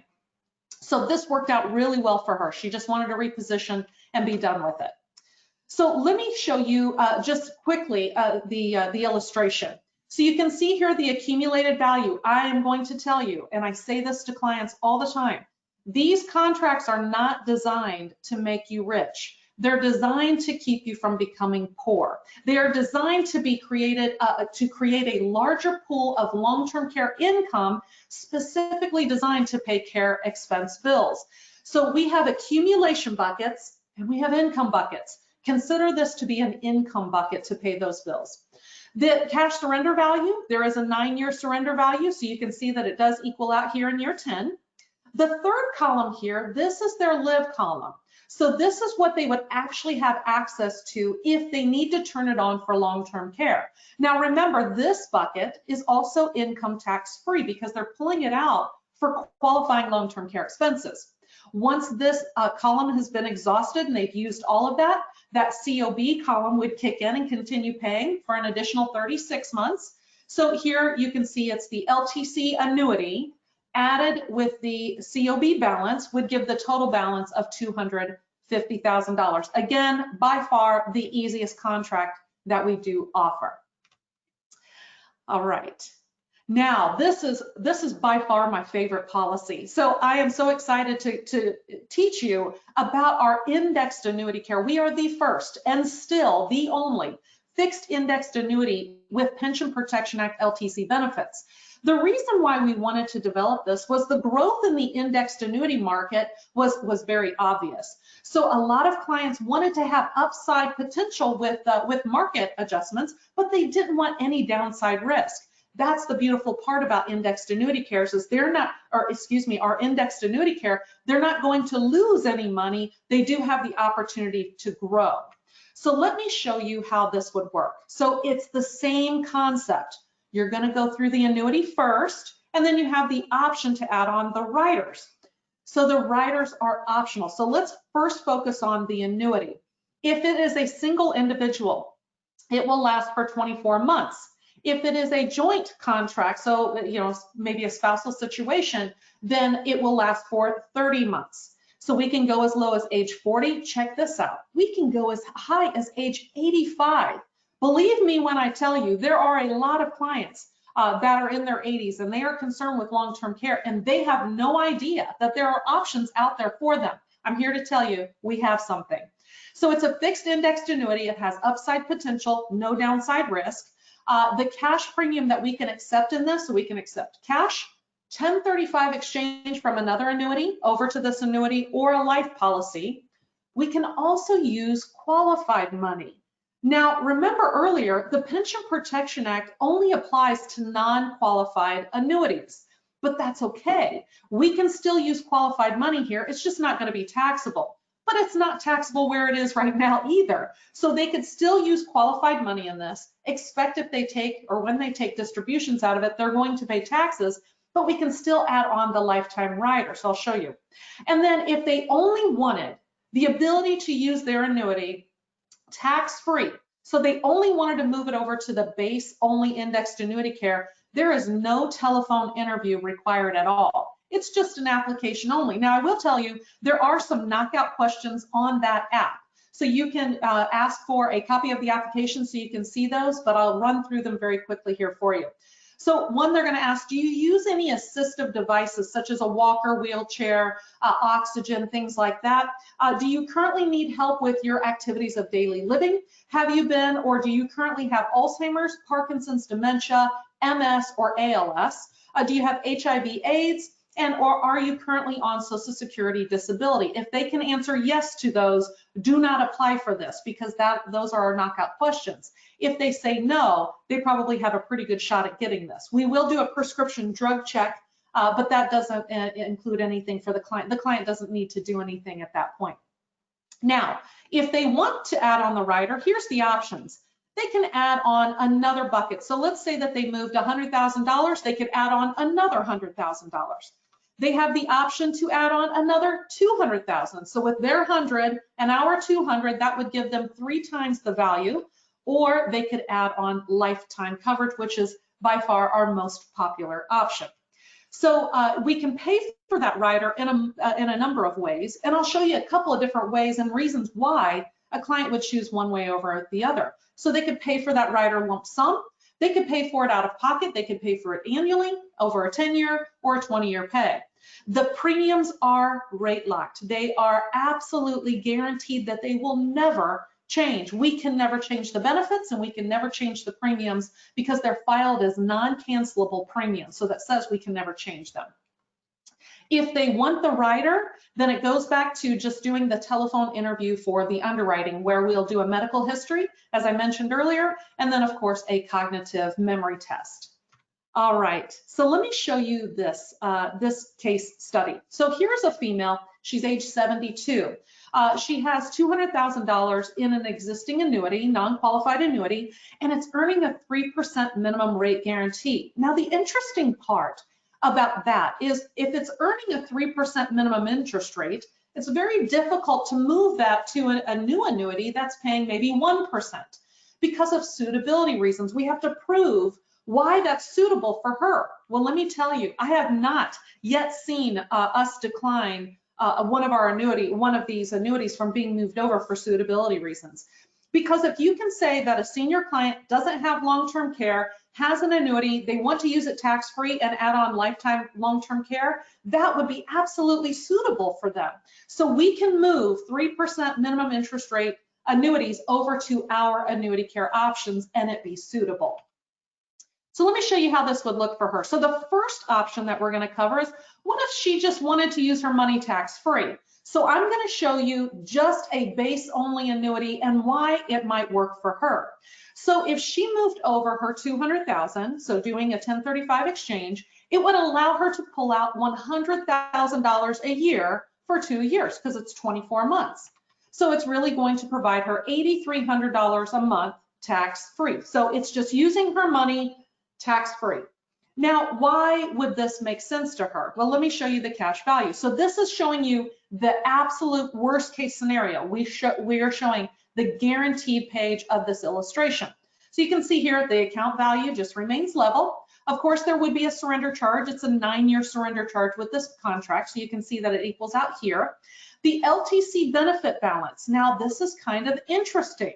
So you will see that it guaranteed will automatically increase, and this is also the tax-free bucket. Well, this is why the LTC benefit is increasing guaranteed. We offer a step up for long-term care purposes. Think of it like an LTC multiplier or a step-up guarantee if they actually use it for long-term care expenses. So I'll show you how that works in just a moment, giving an example.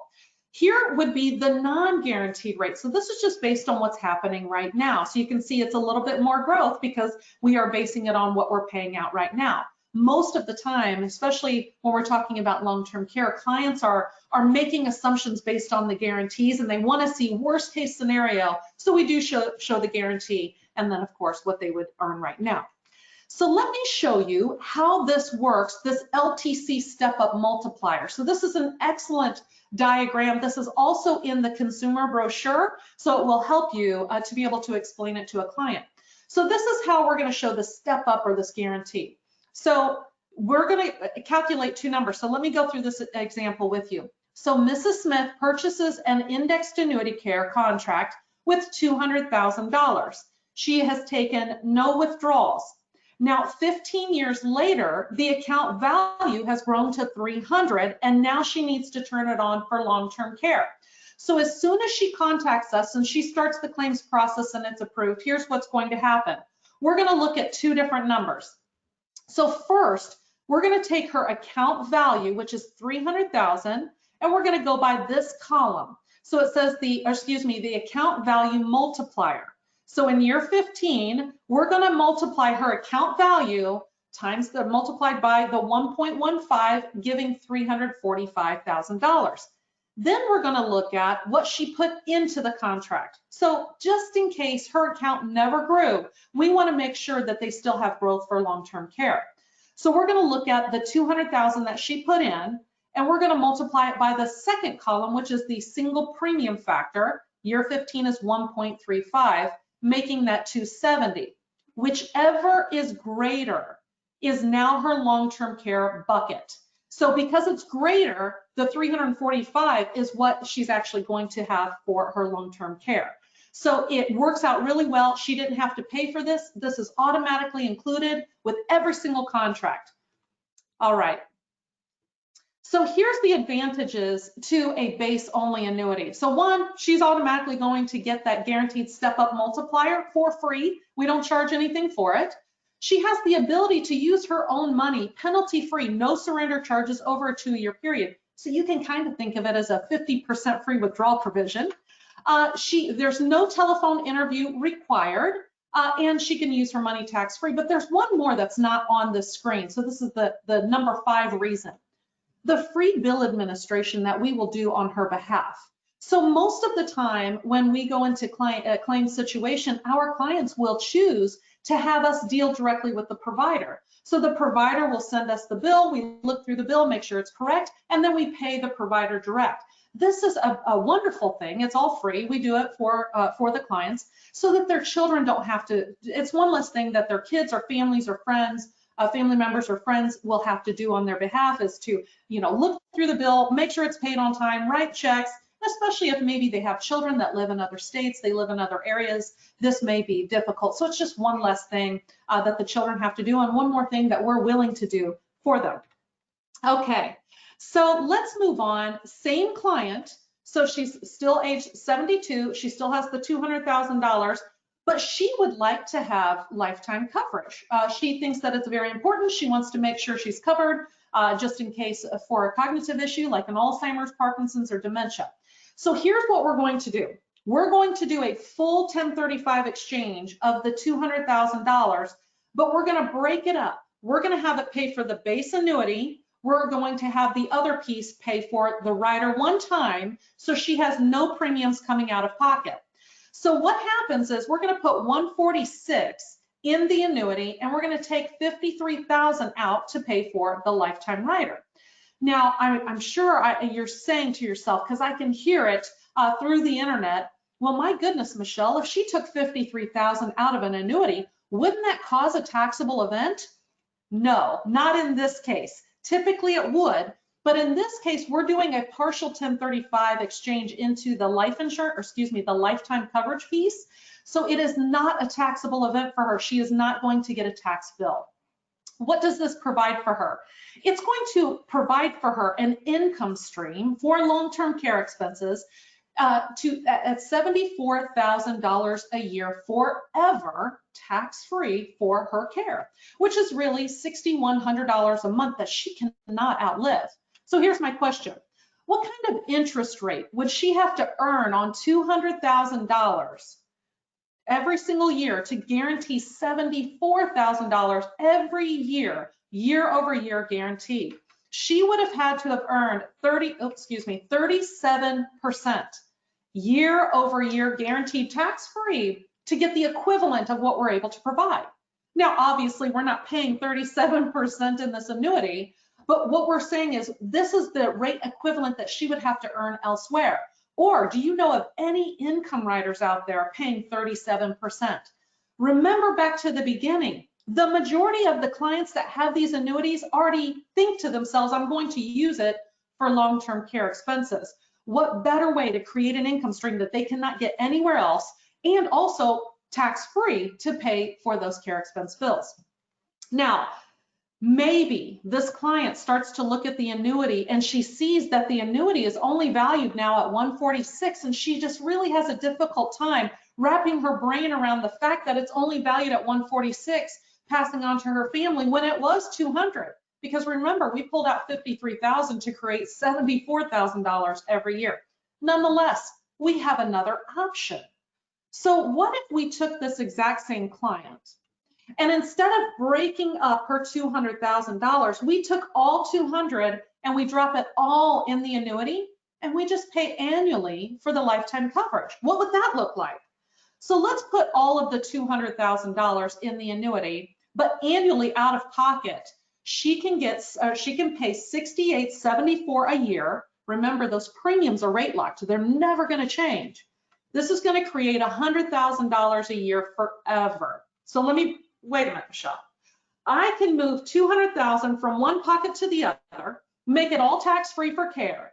And if I just paid $6,800 a year, I can create income equivalent to $100,000 a year forever, tax-free. Yes, that's what I said. But it's income specific to pay for long-term care expenses. So it's really providing her $8,400 a month forever tax-free. So my point in showing you these three different options with indexed annuity care is the great news is we have a lot of options. The bad news is we have a lot of options. So it takes a little bit of studying to understand what we do have and when it's applicable and when it's not. So we can do a base only annuity. We can pay for the base and the rider out of the 1035 exchange, or we can 1035 exchange, move it all into the annuity, and then just pay annually for that rider. So the great news is we can tailor these and tweak these to fit exactly what that client needs or desires. All right, you guys can't tell that I'm excited about this stuff, can you? So here's just a few product features about indexed annuity care. So it's benchmarked to the S&P 500, 10% surrender charge free withdrawal after the first contract year. As I mentioned, a 9-year surrender charge, but let me trumpet this. No fees, no charges, no spread, no expense inside this policy. What you see is what you get. And oftentimes you might have, expenses and so forth built inside of indexed annuities, not with this contract. All right. Now, annuity care. So annuity care, so we had annuity care 2, then we went to indexed annuity care, and I'm going to show you the last annuity care option. It's just annuity care. It doesn't have any numbers or anything after the name. So annuity care, a couple of things that I want to point out. So first, this was our first annuity care option. We came out with this in 1998. And the interesting part about this is that's when I started with the company when these contracts came out. And I remember vividly the interest rate that we were paying for long-term care expenses was 11%. boy, those were the days. We haven't seen 11% guaranteed rate on an annuity in quite some time, but we were paying that for long-term care expenses back then. It's still of great value today, even though the interest rate environment has, of course, gone down. I think it's gone down my entire career. Nonetheless, I'm going to show you why it's still a very valuable contract, even though we're not paying a very high interest rate in this. So notice that we can go as low as age 50, but we can still go as high as age 85. Why would someone choose the annuity care option over the indexed? Maybe it's just what they're comfortable with. There may be some clients or even reps that are not comfortable with indexing options or how to choose those or how they're structured or how to explain them. No worries, because we have this option available to you. We can do this as single or as a joint. This is just a normal fixed annuity. Don't overthink it. Just keep it very simple. Just a regular old fixed annuity. The payout for long-term care is over a 36-month period. So that's a little different than the other two options. We can use, of course, non-qualified money, but we can also use qualified money in this contract. If they only want the base only, it still applies that there's no telephone interview. It's an app only with a handful of questions on there for a knockout. If they do want the rider, which is most of the time, they can add on an additional 36 months, or they can add on lifetime. And of course, the same premium payments. They can pay it as a single premium lump sum, 10 pay, 20 pay, continuous pay. Everything is the same. Premiums are guaranteed and so forth. So let me show you an option for an 81-year-old female. And there's no reason why we chose females over males. It just happened to be that way, but we can take single males as well as single females. So here's a lady, and she had $125,000 in an existing annuity, and she decided, this looks great. You know, I'm going to use this for my care. I'm definitely seeing this happen with my friends and family at my age. I want to make sure I have something to keep me at home as long as possible. And that's something we don't focus on as much in this industry as I think that we probably should. Oftentimes we focus on the full-blown cost of a private room in a nursing home, but I do believe that if you have a conversation with clients, they do prefer to stay in their home as long as possible. So something is better than nothing. And if we can create income that would keep them at home where they really want to be anyway, that is most of the battle, because we will relieve a lot of pressure off of their assets, their portfolio, and their family if there isn't enough income to pay for them to stay at home or maybe even assisted living facility. So again, something's better than nothing. So let me show you how this looks for her. So using the same 125, I'm going to take that approach of breaking it up, where I'm going to put a piece in the base annuity and I'm going to take the other piece and I'm going to pay one time for that rider. So we're going to take the 125, we're going to put 100,000 in the annuity, and we're going to take 22,500 and we're going to pay one time for that rider.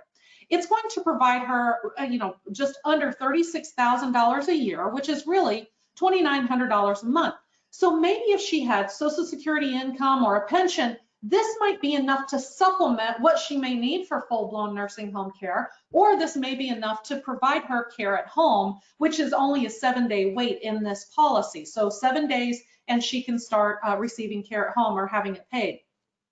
What kind of interest rate would an 81-year-old female need to earn on $125,000 to create almost $36,000 a year forever income tax free? Again, going back to that rate equivalent, an 81-year-old female would have to earn 28.5% year over year guaranteed to generate the same thing. Now keep in mind, if she has this annuity and it's highly appreciated, it's grown substantially, a lot of that gain is going to be taxable when it passes on to the family anyway.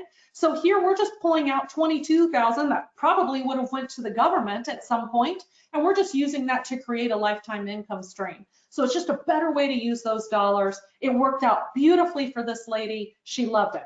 So a couple things as I close up here, and I hope you enjoyed this, because there's a great opportunity, but it's going to require you to be a little bit more proactive in asking your clients about their annuity dollars, because they may not be with you, it may be with someone else. This is just showing the guaranteed rates on that annuity care example that I just showed you. So the underwriting, remember earlier, there's no paramedics, there's no APSs, it's just a brief telephone interview, that's it. If they only want the base only, if they just want to use their annuity tax-free, by golly, they can. No interview required, but we do ask a handful of knockout questions. So here's as we close up, eligible person. So in a lot of cases, the annuity may be just one person on that, a single annuitant. If it's a spousal situation, we can add the spouse to the policy. If they're beneficiary to that annuity, they're just going to take over because they have spousal rights to the annuity. So if we can just go ahead and underwrite them up front, we allow both of them to have access to the annuity. So we can do a joint policy on a single annuity, a single annuitant policy. Make sure you ask your representative about that if you do have that situation. And then we can also do what we call a transfer annuity. Now this one usually gets an eyebrow raised. So there are a lot of annuities out there. It's grown for years and years and years. The clients left it there, never needed it, and it just grew over the years. So maybe we have an annuity that's worth $400,000, $500,000, $600,000.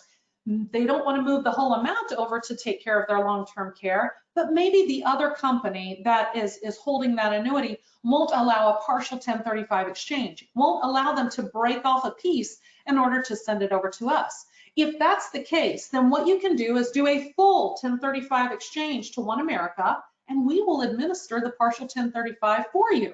So we'll break off half of it, put it into one of the annuity care options. We'll send the remaining half to the company of your choice. And we will do that because we're wonderful. We're wonderful people and we want to take care of you and help you out. All right, that's probably a good sign that I am at the end here. So I'm going to go ahead and turn that back over to Matt. Thank you so much for attending today. And the rest of the session is going to be fantastic. Thank you.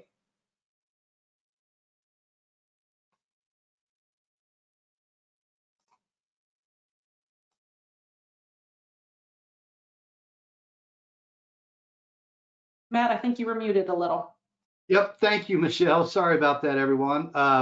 As you see on the screen, the Q&A session, you'll see the link to the calculator, OneAmerica.com/care solutions calculator for a quick quote for all the asset care and annuity solutions.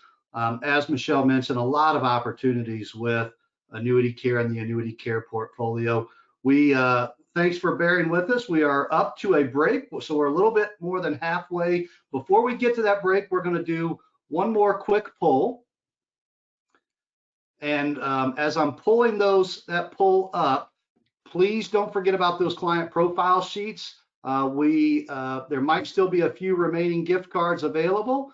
So if you haven't fill those out yet, please fill those out and get those submitted to me at matt.clark@oneamerica.com. So we'll launch this poll for just a minute, and then we'll dive into a break for 10 minutes.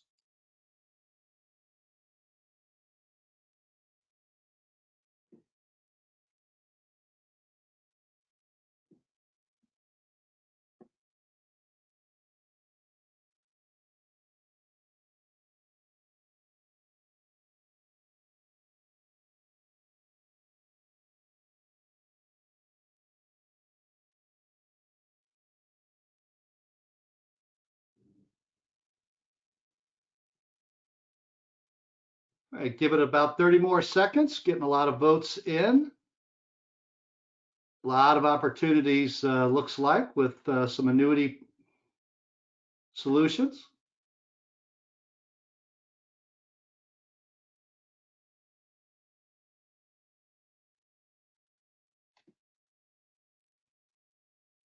Okay, 10 more seconds and we'll close it out.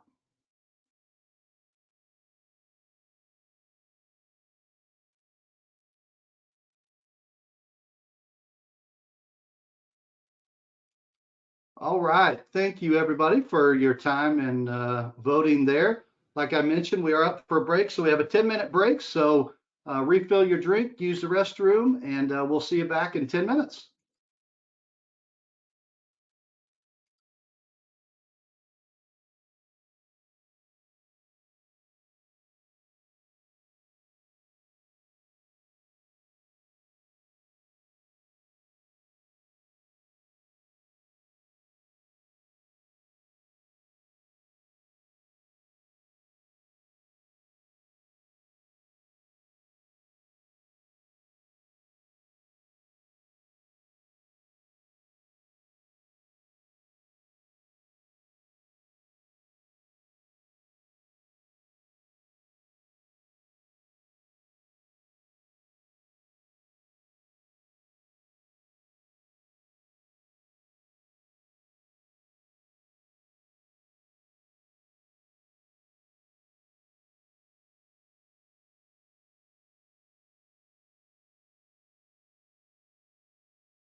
Well, welcome back, everyone. Hope everybody enjoyed the couple minutes to catch up, refresh your drinks, and check up on some emails. I did get a lot of emails on the client profiles, so thanks everybody for sending those in. We might have reached our first 25, but please continue to send those in if you'd like. So up next, we have Rachel Headley, Senior Director for New Business. Really excited to have Rachel on, especially during these times and everything that we're going through and all of the e-business opportunities and virtual meetings that are taking place. So Rachel's a Senior Director of New Business and been with OneAmerica for nearly 15 years and has experience in the financial services and insurance industry. She's been with OneAmerica since 2010 and focuses on providing superior customer service in her role with an emphasis on quality and training. Rachel focuses on motivating and coaching her employees along with developing new procedures to improve outcomes. So please welcome Rachel Headley. Thank you, Matt. Well, it is nice to be here with all of you, even though it is a little bit different than being in the home office. But I'm going to spend just a little bit of time this afternoon talking to you about some of our electronic business opportunities. So these are actually things that we offer and have offered for some time, but they're certainly becoming more and more popular, especially over the last couple of months. So I'm excited to move forward and talk with you about that. Let's see. Trying to get, here we go.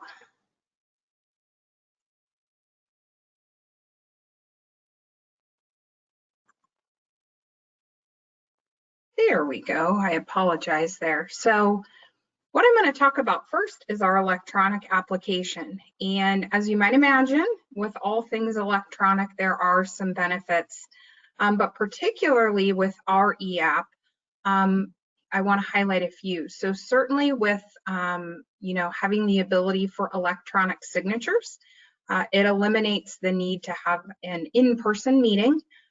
Our e-app also integrates in with our illustration.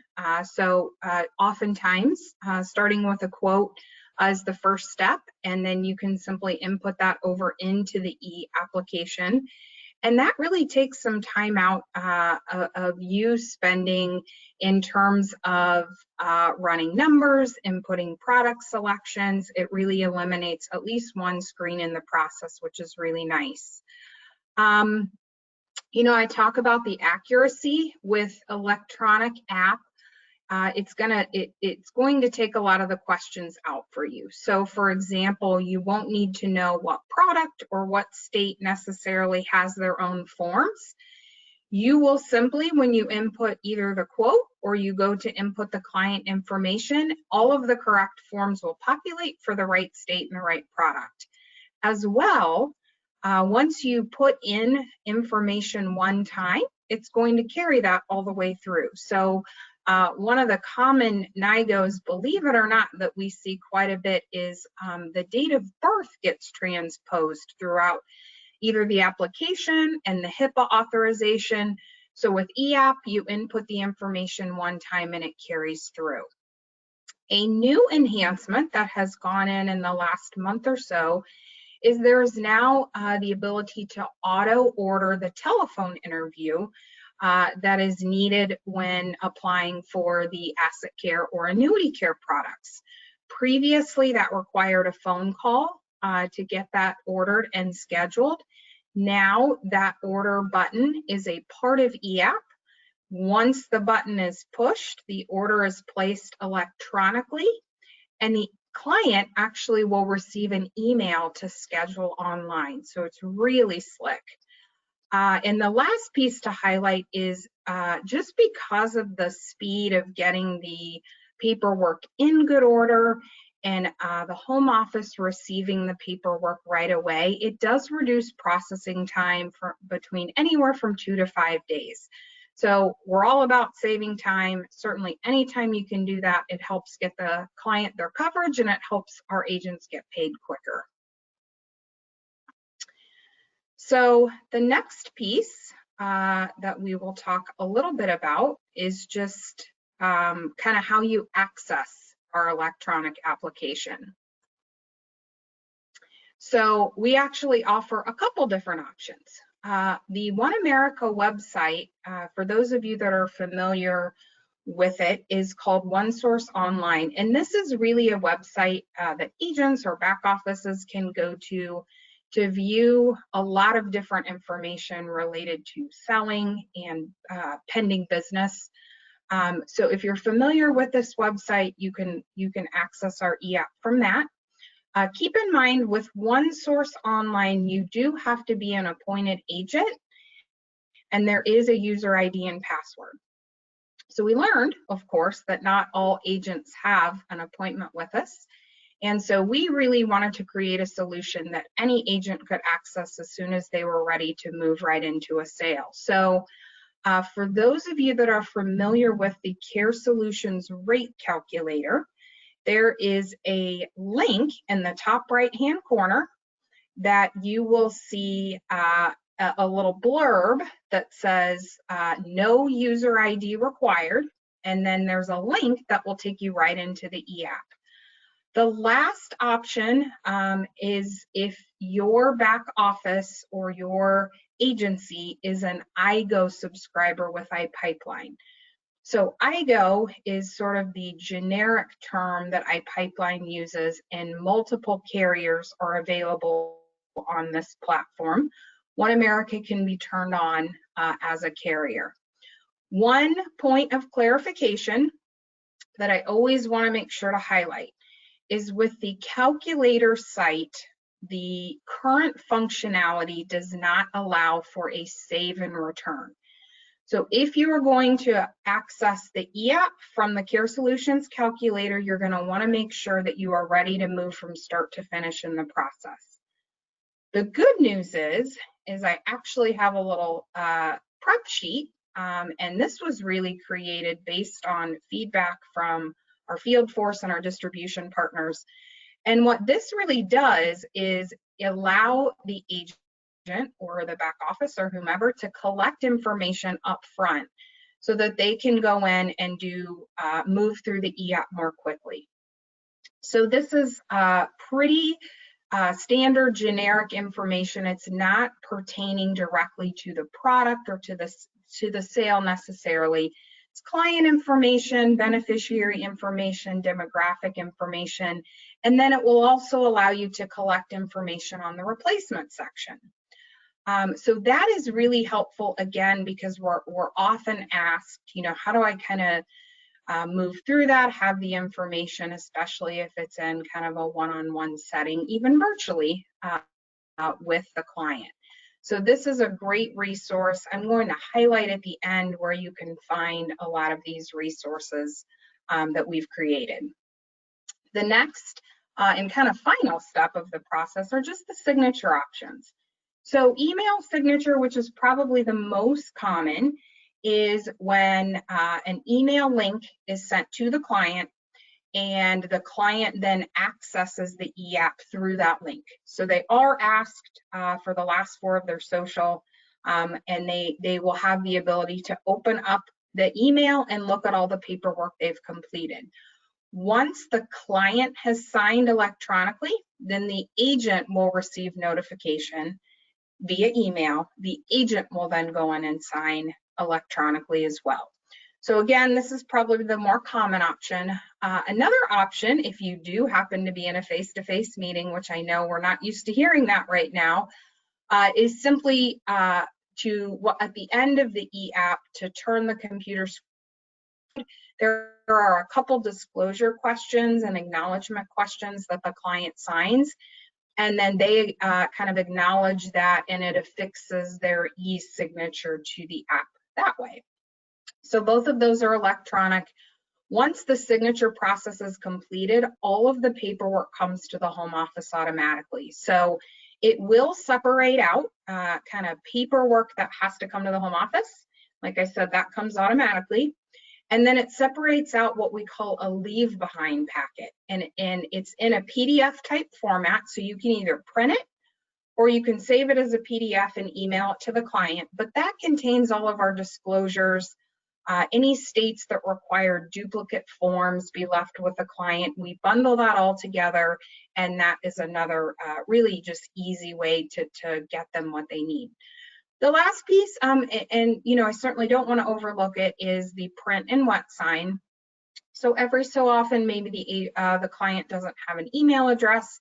There are still a lot of valuable reasons why you would go through the EAP process. Like I said, it's going to give you the paperwork you need for the right state, et cetera. It's going to ask you the right questions. So it is still an option, and then you can simply print, and just like it says wet sign. In this instance, the paperwork would need to be actually sent to the home office.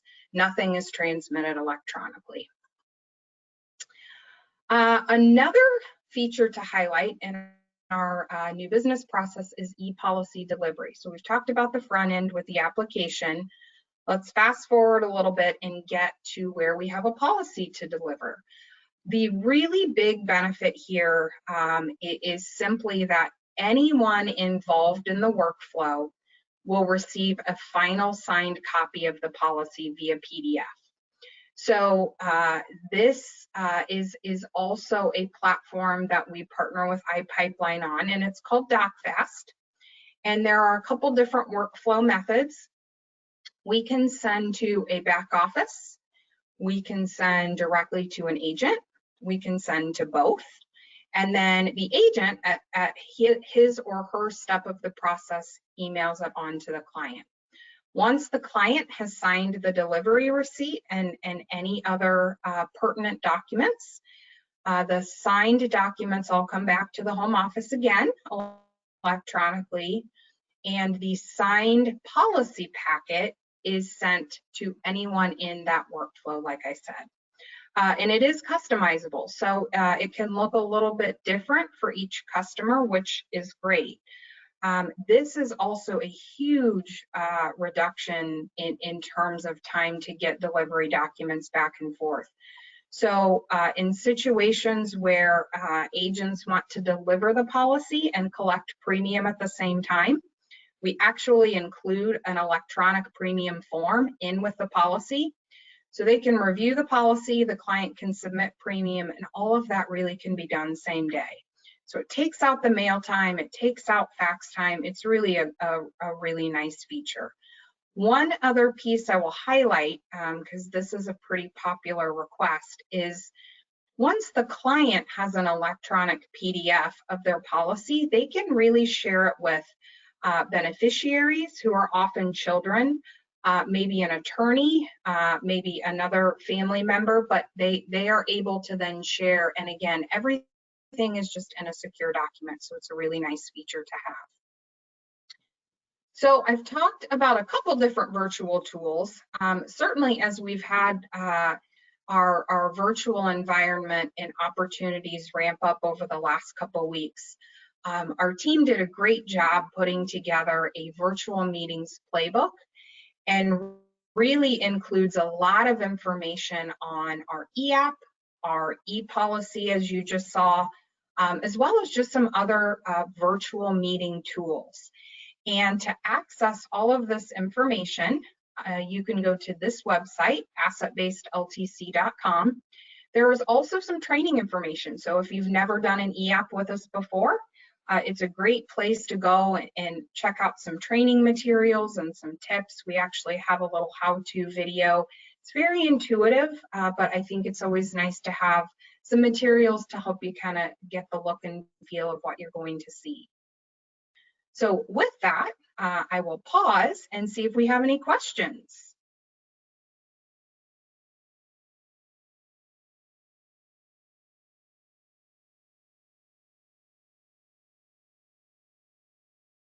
Thank you, Rachel. Very informative. If you have any questions, please type those into the question box that is being monitored and will continue to be monitored throughout the rest of the presentation. So thanks again, Rachel, for the informative information. You're welcome. Thank you. Okay, as we move on now to our underwriting section with David Gorman. David Gorman has 24 years of industry experience, currently serves as the Director of Underwriting for the OneAmerica Care Solutions products. Prior to joining the OneAmerica team, David worked in a variety of roles for John Hancock, Transamerica, General Electric, and Genworth's long-term care division. So David, please welcome David Gorman. Good afternoon, Matt. Can you see me and hear me? Yes, we can, David. Okay, this is my first experience with a virtual CSU, so I kind of feel like I'm talking to myself here. All I can see is me. But thank you for joining us. Again, my name is David Gorman. I'm the Director of Underwriting for Asset Care and Annuity Care. We are happy you're here.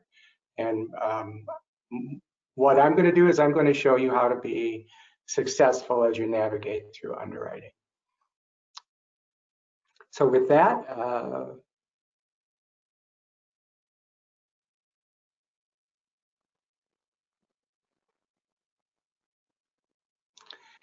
so one of the most important things that you can do out in the field is to set the expectations with your clients, prepare them for what to expect during our underwriting process. That would include the application, what the underwriting requirements are going to be, explain what possible outcomes could be, because we can rate through Table 8, so they might get an offer different from what they applied for. And just the more well prepared they are, there's no surprises during the underwriting process, and it goes much smoother. To that end, try to make the best use of all of the tools that we've given you. There's a nice underwriting brochure. I keep a copy on my desk at all times. I refer to it a lot. That includes impairment listings. There's a pre-underwriting inquiry worksheet and an inquiry process, which I'll show you.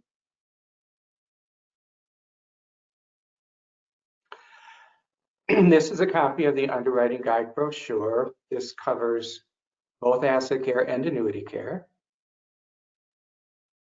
It will include an impairment listing, which is broken down into conditions that we cannot accept or will not accept, and then under conditions that we will accept if it's qualified for expedited underwriting or if it might be rated in any way. It also includes a lot of different definitions, what a phone interview is, what the exam entails. So a lot of really good information on that. I would urge you to read it. Some of the different underwriting programs that are available, and much more. So as I said, I literally keep a copy on my desk because I use it a lot. And when it comes to the asset care, so here's the asset care ineligible impairment list. So that's where it starts out this section. Now this should look familiar to you, some of these conditions, such as memory loss, Alzheimer's, Parkinson's disease. These are just conditions we cannot consider at all for asset care. It also includes, it's a little small on my screen, but it also includes a weight chart, a build chart for height and weight. So it's what it's actually listing though is the top of the weight chart. So that just bear in mind that that would be Table 8. It doesn't, if they end up having other conditions, they may be a decline, but it's a pretty liberal build chart. And if they don't have any other significant medical history, we can make an offer. The other side of the sheet, the second one on the right there, lists some uninsurable medications. Again, probably not a surprise. It's the cognitive medications, the Parkinson's medications, and some of the high-powered and dangerous, frankly, pain medications like fentanyl. So they're all listed. If your client is taking those medications, I would recommend that you don't submit an application.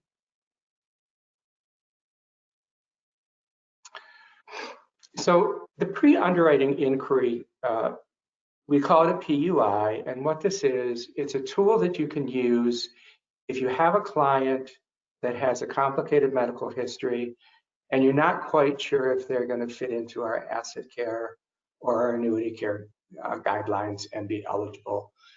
You can use this tool. It's a pre-printed form, and you can send it to the CSPUI, that's preliminary underwriting inquiry. It's an inbox that's monitored by the underwriters. Our stated turnaround time is 24 hours, but in reality, you will get an answer back in an hour or two.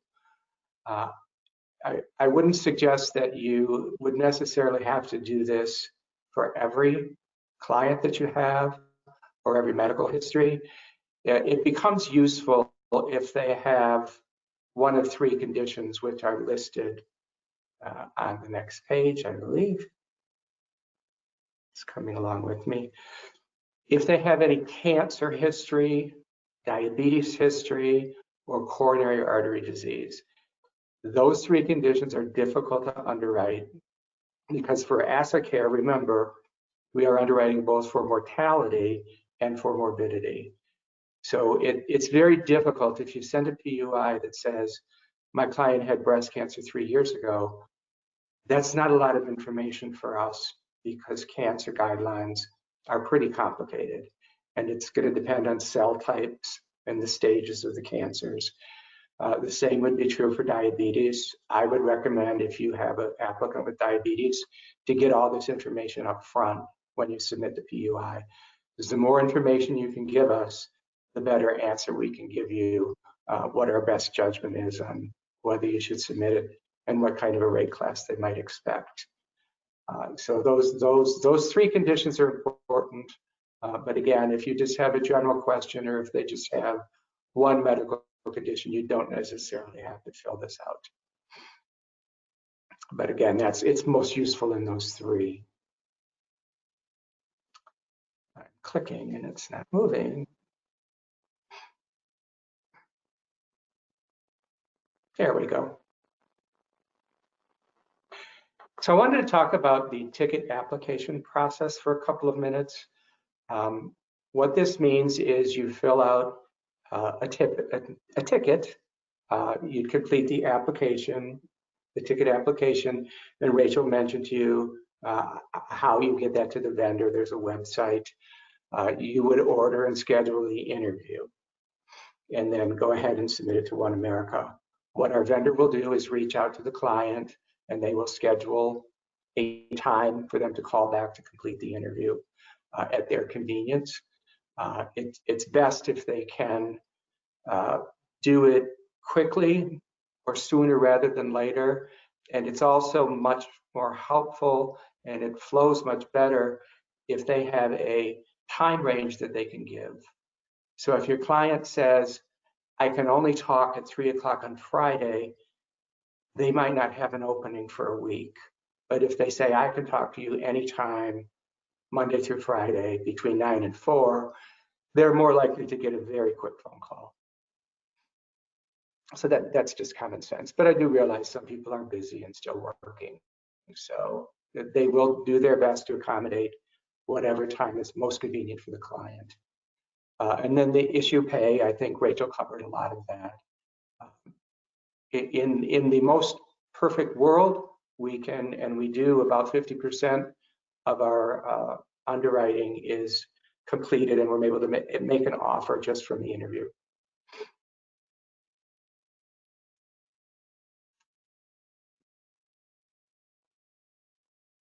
So the vendor that completes the interview for us is called LTCG, that's Long-Term Care Group. And remember, this is an interview in lieu of other underwriting requirements. So if the interview is successful and there's no concerns, we'll move directly to an underwriting decision on that. Now, I would caution the clients that they do take about 45 minutes, so they are fairly comprehensive. They're going to review their medical history and their current health status. They'll want to know what medications they're taking, what doctors they've seen, again, what impairments they may currently or have recently had. And starting at age 60 plus, they will be given a cognitive screen as well. That adds about another 15 minutes. And the final bit that they will ask is they'll try to get some information about their living arrangements, their hobbies.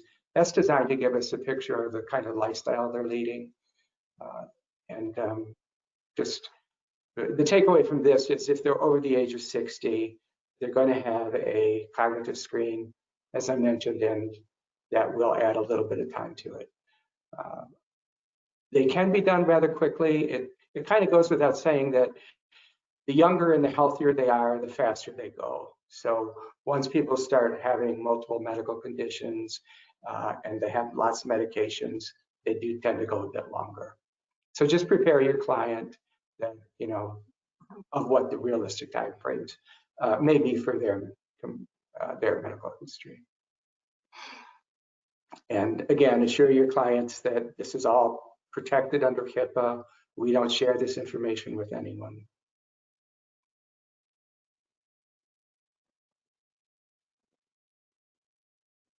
Now, there are a couple caveats to qualify for expedited underwriting. And again, what expedited underwriting means is that we can underwrite it just on the interview. But there are some circumstances where they won't be eligible to go that route. The age and amount requirements, the amount to underwrite or the net amount at risk has to be $250,000 or less. If it's more than $250,000, they will go traditional underwriting. They have had to have seen their doctor recently. And when I say recently, that means it's stratified by age band. For example, between 45 and 55, I think it's 18 months, but over 60, it's 12 months. That's all in your brochure, broken down by age band on when they have previously seen their doctor. So if someone hasn't seen their doctor in 4 years, they can't go expedited. They can't have been declined by another carrier. Those aren't eligible. We will fully underwrite those. And they have to successfully complete an interview, which means, remember, this is over the phone. So they should be able to have no hearing impairments. They can communicate. You know, they don't have any communication difficulties. Anything that would prevent them from successfully completing the interview over the phone, that's not an ideal program for them. So we would just move them to full underwriting. And then, of course, any medical histories, some of them fall outside of the expedited. For example, diabetes type 1, we always order medical records, so they're not eligible. And then, of course, the build. And again, I keep referring to the brochure, the one I keep on my desk. That's all explained in there. What is the maximum height and weight to qualify for expedited, along with which medical histories are eligible or not eligible for expedited.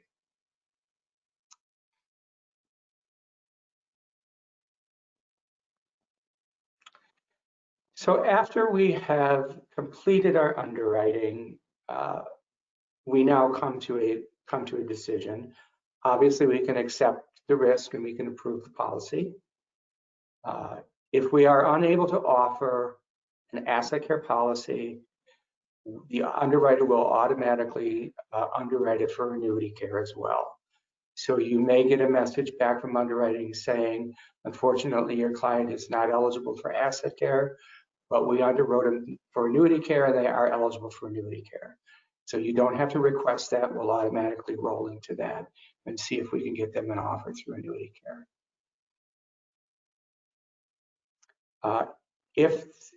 If they do a phone interview and we find out something that maybe you weren't aware of or some medical history that came up, we will move it to traditional underwriting. So for example, if you did not know that they had a stroke 5 years ago, or you did not know they were taking 4 antipsychotic medications to control a mental disorder, then we will move them to underwriting. And we will let you know when we do that. and the extent, to the extent possible, tell you the reason if we have the signed authorization. We also, unlike some carriers, we can rate asset care up through table 8. Now, the first 4 tables are preferred. That's our best rate. We then can offer table 5, 6, and 8. We don't have a table 7. So we can usually make an offer in most cases. And even if we can't in asset care, we certainly have more leeway in annuity care, which is a little less stringent, which I'll show you. The smoking definition, I just want to make that clear. I like to think of it more like a nicotine definition as opposed to a smoking definition. And it's pretty compatible with what the industry standard is right now. And it's basically pretty straightforward. If you are using any nicotine products currently, or you have used them in the last 12 months, you're going to get the smoker rates.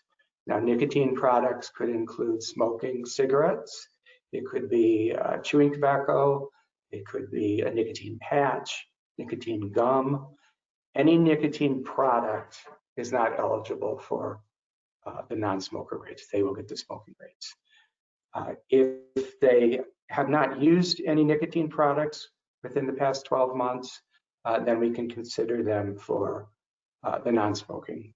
So basically, there's a 12-month waiting period if they have stopped smoking.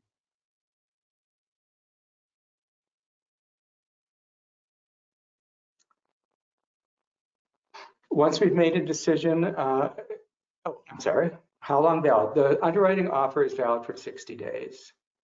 So you have time to fund the policy, meet with your client. It's, 60 days, we'll hold it open. I want to briefly talk about annuity care. I'm conscious of the time. Annuity care works a little bit differently. We do not order medical records on annuity care, and it depends if they are applying for a COB rider, a continuation of benefit. The only underwriting requirements for a base-only annuity, which means no COB, would be the application knockout questions, the MIB, and the drug script. If they apply for COB, we add the LTC interview. Those are the only requirements we have. We don't order medical records or do any other research. Again, in the latter half of the booklet, after the asset care, the annuity care guidelines and conditions are listed. And they should put up next. Yes, so what you'll notice right away is the annuity care ineligible impairments is much shorter because it's a different risk profile, so we can fit more people into this program. A good example is someone who had a stage 3 cancer. Our only guideline for that is that they have not had any treatment within 6 months. Then we will consider them. Now, I should add that it can't be a multiple cancer or a recurrent cancer. So if they had colon cancer 4 years ago and it recurred 2 years ago, that by definition a recurrence is stage 4. But we don't like to see people who have had 3 or 4 different cancers. But if they've had a single cancer and as long as it wasn't stage 4, no treatment within 6 months, then we will consider them for annuity care. That's pretty generous. That's a good risk profile for us and for the client as well. The bill chart, which is listed there, is the same bill chart. And then the list of medications is pretty much the same.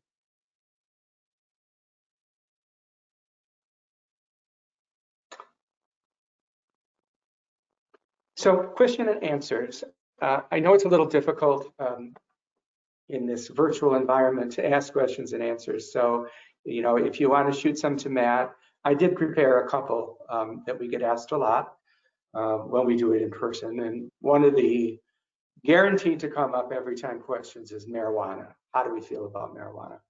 How do we underwrite marijuana?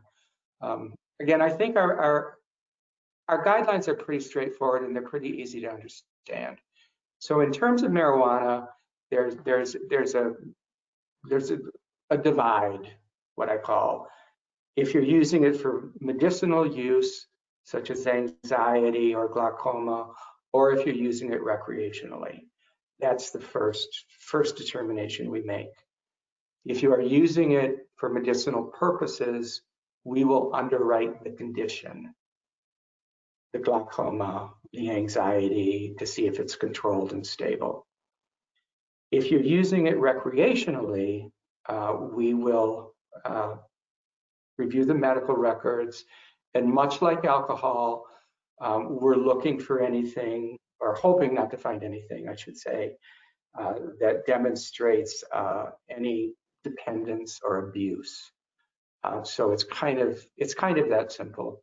And I think one of the things that also distinguishes us from some of our competitors, I know that some of our competitors won't consider marijuana users if they live in a state where it's not legal. We don't go down that road. It doesn't matter to us how you got the marijuana if you're in a state where it's not legal. Like, I don't want to know how, don't even tell me how you got it. We're just going to go from the fact that you do have it and you're using it. So we'll go from there. Is it medical? Is it recreational? And then we'll see with the APS if that supports it, and we'll just underwrite from there.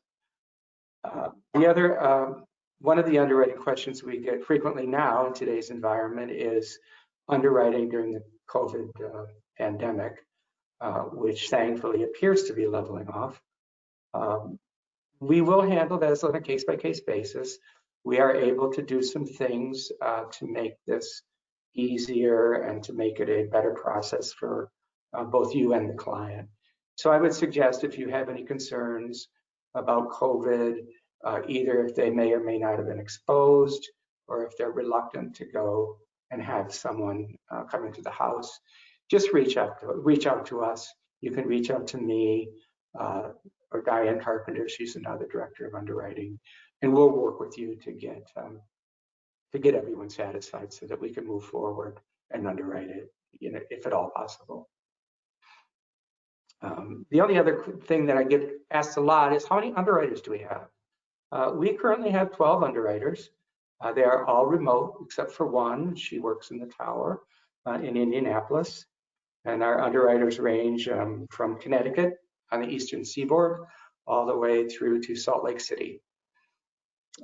So my only advice to you would be, if you're on the East Coast and you're calling an underwriter bright and early at 7:30 in the morning, they might still be making coffee. So if they're in a different time zone,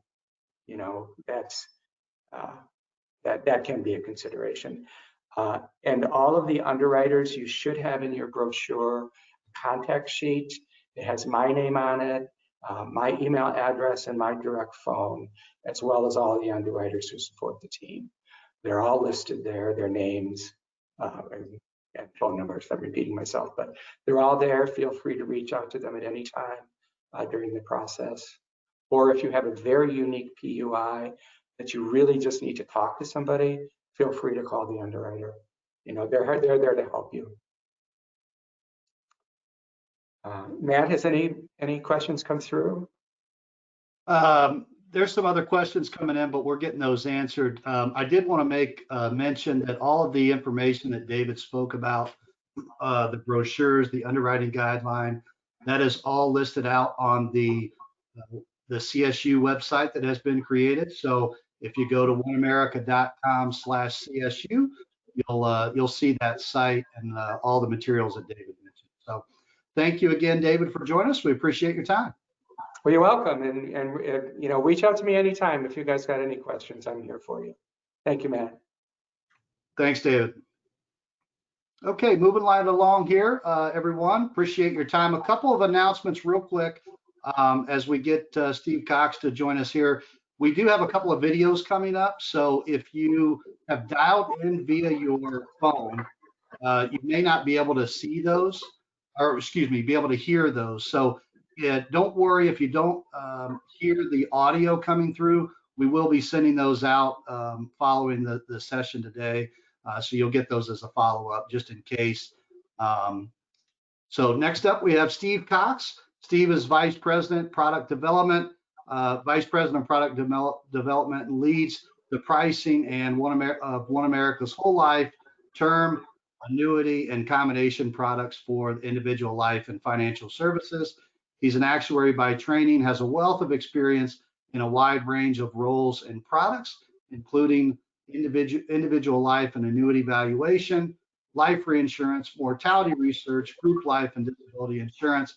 He began his insurance career in 1988 with OneAmerica, was with the company until 2002, spent a few years with GE, and then returned to OneAmerica in 2005. Steve's a graduate of Wabash College, so please welcome Steve Cox. Thanks, Matt. I'm here to talk about, we titled this Asset-Based Long-Term Care Standing the Test of Time. What we're really going to focus on is a compare and contrast between our products, these asset-based long-term care products, and the traditional long-term care products that have gotten a lot of news out, of course, over the last several years about how those products have failed to hold up over time, and why our products have instead stood the test of time. So it's going to be a little bit of a pricing primer.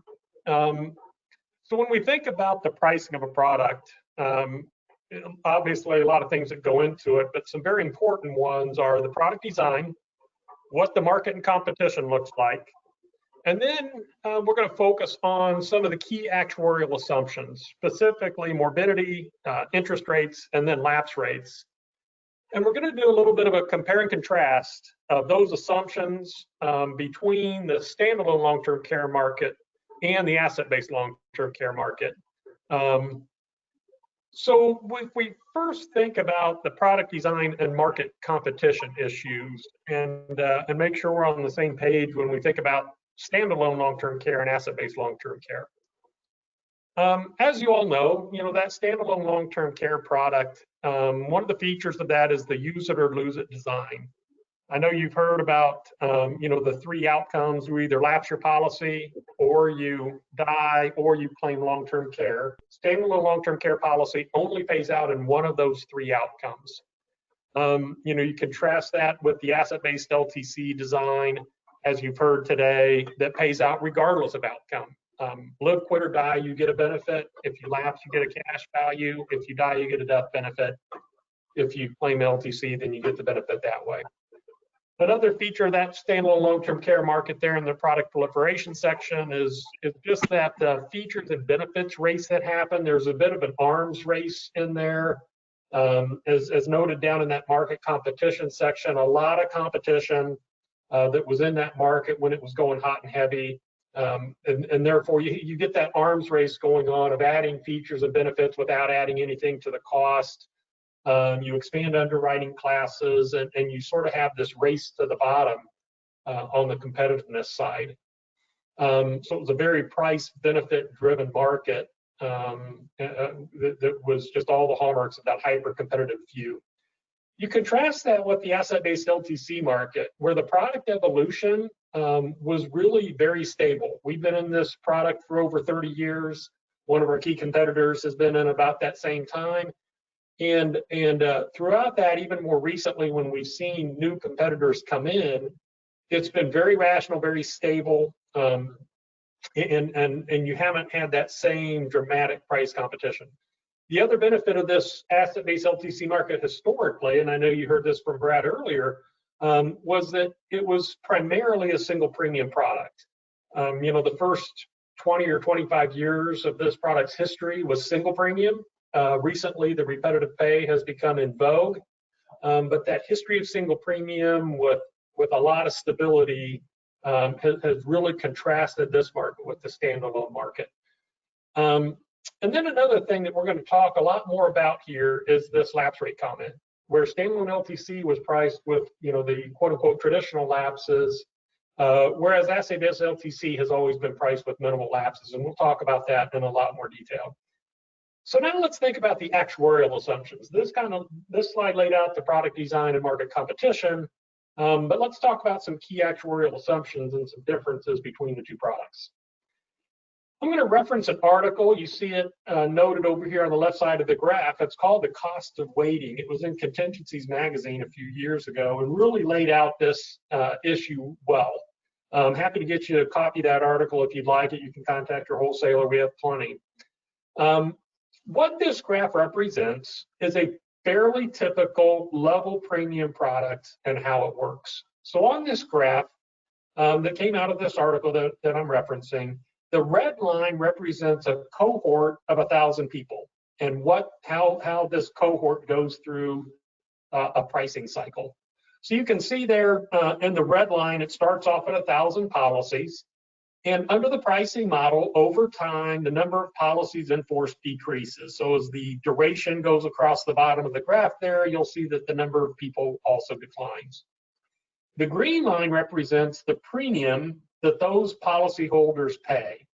So because it's a level premium product, that green line follows the same slope as that red line. As policies lapse, we get fewer premium dollars in. And then the gold line represents from a pricing expectation when your claim dollars are paid out. So this is a typical pre-funded type of arrangement where you pay level premiums, but you don't expect your claims until late in the policy. You would see this with whole life and with term. So from a pricing perspective, the expectation is you take those excess premiums in the early years and you make an assumption about your investment earnings. And that pot of money will then accumulate over time, and that's what's available to pay the claims in the later years when the claims are much higher than the premiums.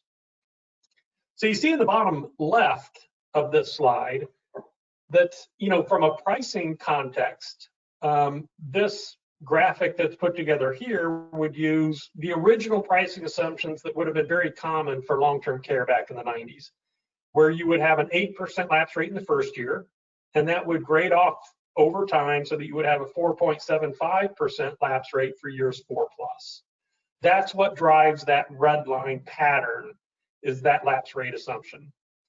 And in the bottom right, you can see that also when you're back in the 90s, you're going to have an assumption about what kind of earned rate you can get on those excess premiums that you get in the early years. And back in the 90s, to assume you were going to earn 7% on those excess premiums was a perfectly rational type of assumption. So under the pricing models that would have been built this way, you would see there in the bottom left where it has a lifetime loss ratio of 62%. That's a fairly typical type of loss ratio that you would expect out of a health-oriented product. The rest of that is there to pay expenses and commissions and supply profits. And the company would have a pricing expectation of 15% return. Again, there in the bottom left of the graphic. If everything goes according to pricing, this is how it should work. Now, let's pause for a moment now and think about these three critical assumptions and how those bore out over time on the standalone market versus asset-based LTC, and how those contrast between the two product lines. So on interest rates, again, that standalone LTC would have been initially priced with what would have been an expectation of a long-term average interest rate of 6 or 7%.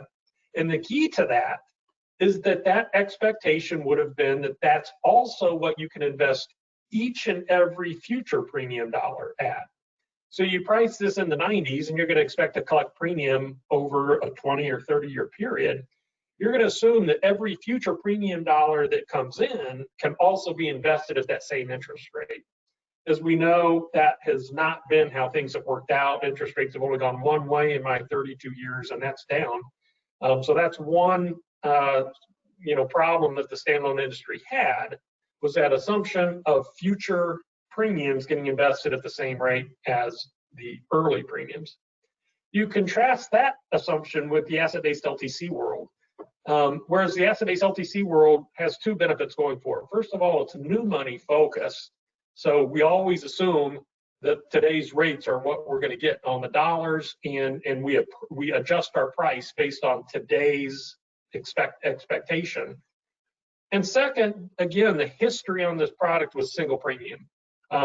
In a declining interest rate environment, that's been a benefit for this product, is we get one premium dollar in historically during these days of single pay, and you know what you're going to earn on that premium. You're going to invest that on a matching basis. You're going to invest it in very long assets so that those assets spin off cash when you need that cash flow to come in to pay benefits.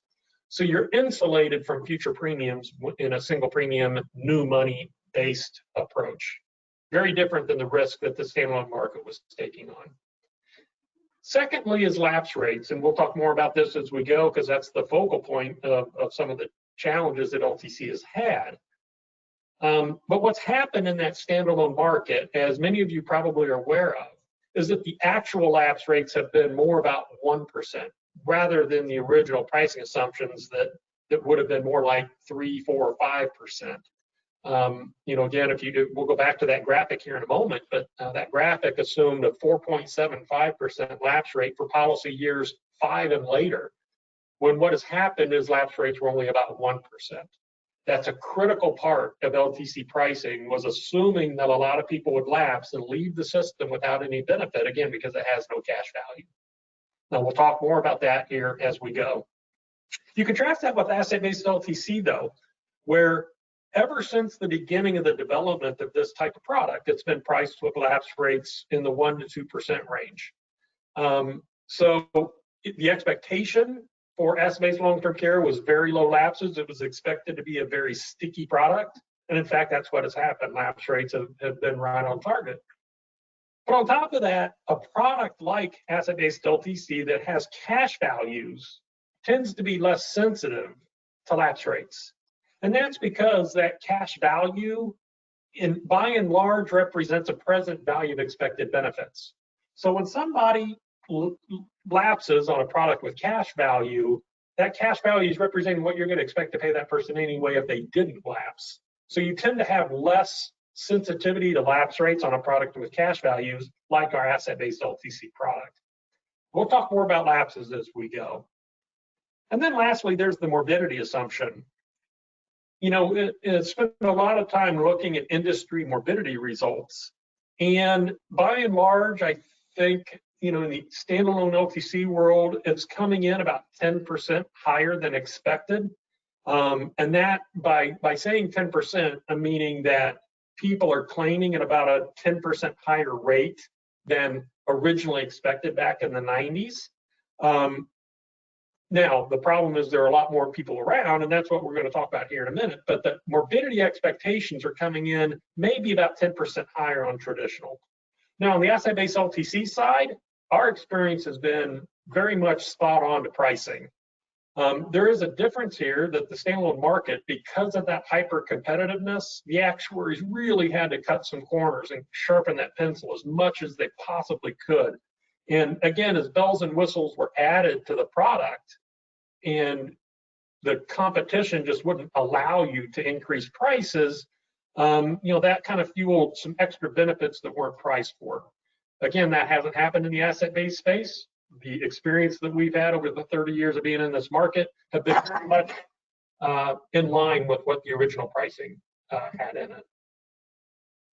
Let's talk about lapse rates a little bit more. And I'm back to pulling a table from that article that I referenced earlier.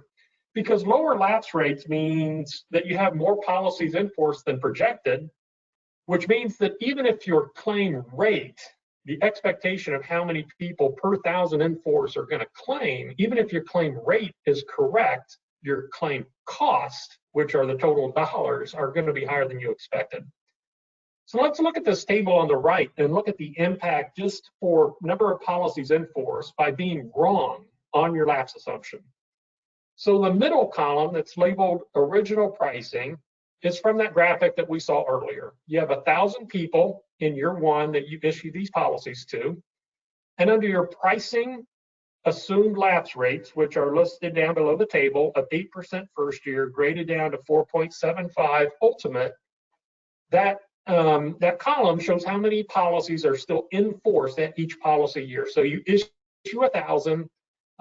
Because of those lapse rates, by year 6, you expect to have 688 policies left, and so on through the pricing horizon, so that by year 21, you only have 189 policies left out of that original 1,000 that you issued. Now, if you go to the right-hand column, though, and substitute in actual lapse rates that happened, you substitute those in for the pricing lapse rates that were assumed. You can see what those actual lapse rates are. They're also below the table that start off at 8% and then go 5, 3.5, 2.5, 2, 1.5, 1. So your ultimate lapse rates are now only 1%, not 4.75%. So, you know, that revised column in year 6, you have 755 people still left as opposed to your original pricing that had 688. And you might not feel too bad about that because your revenues are coming in 10% higher than you expected. You know, you haven't had many claims yet. It's still very early in the pricing horizon, and your revenues are up. You have 10% more people than you expected to have around. And then after that point, though, instead of having 4.75% of the people lapse, you only have 1%. So what happens by the time you get to year 21 is you expected to only have 189 people left, and instead you have 366 people left. So early on, when premiums were greater than claims, you had 10% more people paying that extra premium. But by year 21, when claims are greater than premium, you now have twice as many people that are around during those claim years relative to those that were in the excess in the early period. So this is the impact of that. So the graphic on the left is exactly the same one we saw before. That was your pricing expectation. Again, below the graphic, you can see the 62% loss ratio and 15% return. The graphic on the right is what happens when you substitute in your actual lapse rate experience as well as your actual morbidity experience. It's easy to see what the impact of that is. But if you look at the red line on the right, it is a little bit higher than the red line on the left. Again, you have more people in force at each duration. And in fact, the green line on the right, where your premiums are greater than you had priced for, is also reflected there on the right. Obviously, though, you can see how the claims just really come at you like an avalanche because you have twice as many people around at year 21 than you had priced for. You know, if you look there at year 26 or so, where you have more than twice as many people left in your actual results than your price for results, and you think about the earlier comment where, yes, the morbidity assumption might have missed by 10%. Well, take that gold line on the right and lower it by 10%, it barely makes a dent in the impact of what happened. What has driven the problem for these LTC carriers is that lapse rates crashed down to 1%, and you had way more people left in the system during these high claim years than you had expected. They're not claiming at any particularly higher rate than you expected. It's just that there are a lot more of them around than you planned for. Again, that was the problem in the LTC industry. You contrast that with our product set and the asset-based LTC space, it has always been priced for that low lapse rate of 1 to 2%. And again, it's insulated from the problem a bit because you know, the cash values serve to offset lapse rates, as we had talked about earlier. So the thing that really caused the problem in the LTC world just didn't impact the asset-based LTC products the same way. Here's another way to look at the result of this. The table at the top also comes from that cost of waiting article. So let's focus on the bottom row of the table at the top first. What this is telling you is that for an LTC product, for a fairly standard LTC product with an inflation benefit, as a pricing actuary back in the 90s, if I would have changed my lapse rate by 1%, if I would have lowered my, say, 5% ultimate lapse rate by 1 and made it 4%, that means that I would have had to increase my premium to the policyholder at time 0 by 13%. So in other words, a 1% change in my lapse rate would require a 13% higher premium. So think about that from a pricing actuary's perspective back in the 90s. Let's say, you know, you were 5-6 years in to the generation of a product, and you start to see that your lapse rates are not hitting your pricing expectation. And I go back to my marketing officer and my sales officer and say, hey, lapse rates are coming in lower than I thought. I need to increase premium by 13%. Now, knowing how hyper competitive that market is, that would be a really, really tough sell to make. So as a consequence, I think people had to just hang on and bite the bullet, hoping that lapse rates would come back to what their pricing expectations were. As we know, that's not what happened. And if you think about it also then, that's 13% more premium that needed to be charged from issue. Now, when this recognition finally happens 5 or 10 years later, that you recognize, but now that you're 10 years in and the jury's kind of come in that you're not going to make your lapse rate assumption, you needed 13% higher premium for the last 10 years. And now, but you have to make up for that going forward. We'll talk more about that when we get to the bottom of the slide. Similarly on interest rates, if I were to change the assumption for what I could invest those early premium dollars, I'd get those excess premium dollars, I invest them in something, and that's what's there to pay claims later. If I lower my interest rate assumption, that assumption at which I can earn on my assets by 1%, so instead of assuming I can earn 7% on my assets, I can only earn 6% on my assets, I again have to increase the premium to the policyholder by 11% for every 1% change in my interest rate assumption. Now, if I recognize that my claim costs are going to be off, I have to increase my claim cost by 10%. That's a 10% pass through to the policyholder. So now if we go to the bottom table and extrapolate this to the magnitude of what the actual miss was. And again, we'll go to the bottom row of the bottom table, where you have a pricing impact of a product with inflation. So the standalone market didn't just miss the lapse rate assumption by 1%. The lapse rate miss was more like 4%. Instead of a 5% ultimate lapse rate, they've had a 1% ultimate lapse rate. So the impact on that is that they should have been charging 52% more premium from time zero for having a different lapse rate assumption.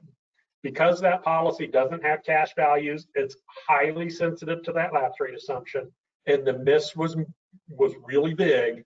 That should have been a 52% higher premium that they should have been charging for time zero, just because of missing the lapse rate assumption.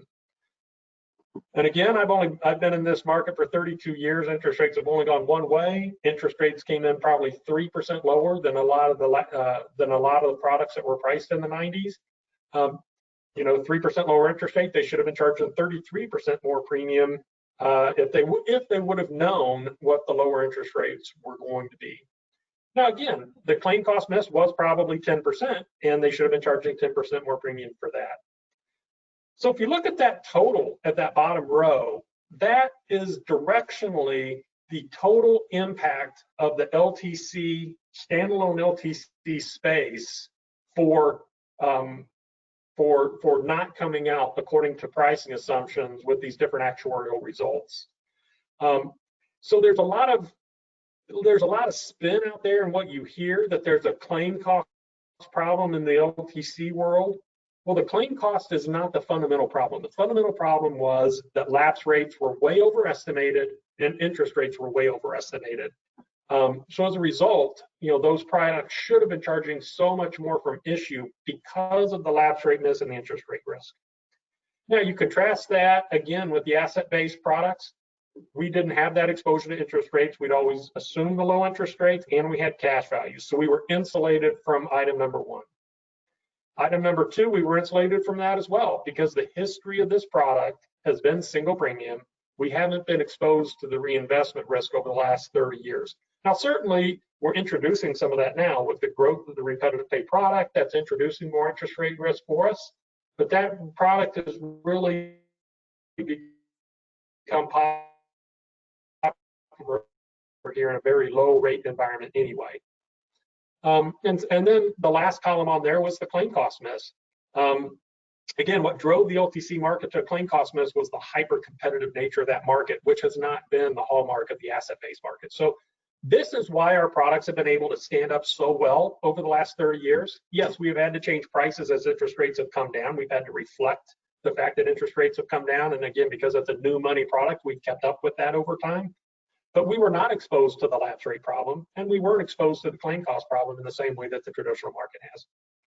So the key takeaway from this is to make sure you don't lump in this asset-based product with the challenges that you've heard about on the traditional long-term care side.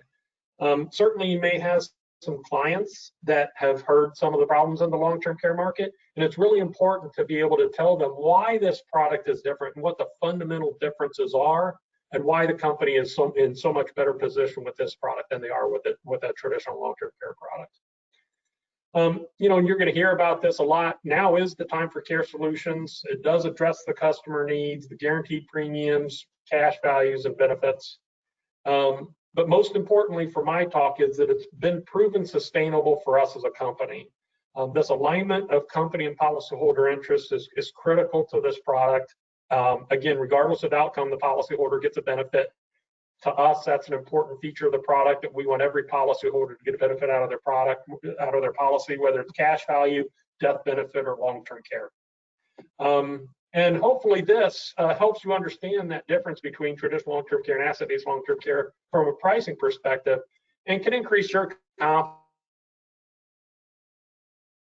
confidence and conviction in what the underlying product set is. So that is the brief history of the pricing of long-term care in 20 minutes. Be happy to take any questions that you may have.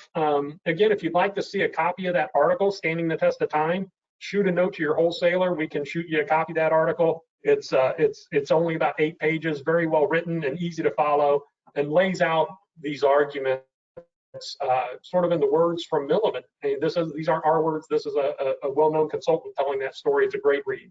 So Matt, happy to take any questions. I know you're running a little bit behind here, so happy to run as well, but can take any questions if they're in there. We're gonna move right ahead and leave the questions for the chat box or the question box. So we'll continue to monitor the question box and answer those as they're coming in. And if we don't get to those, we'll follow up and be in touch. Thanks so much, Steve. We appreciate your time. Thanks a lot, Matt. All right, moving right along here. A couple more things here. Appreciate everybody's time, everybody's patience, and sticking with us through this. We have up next Denise Cochran. Denise is our manager for long-term care claims. She focuses on process improvement, operations, customer service, risk management, and coaching and developing associates. Denise came to OneAmerica from Golden Rule Insurance Company in 2006. She's worked with these product suites, the Care Solutions products, for over 28 years. Throughout the time, she's worked in both new business and claims, and has earned her CLTC designation. So I mentioned earlier the wealth of experience and knowledge that we have on our team, and Denise is certainly one of those. So please welcome Denise Cochran. Thank you, Matt.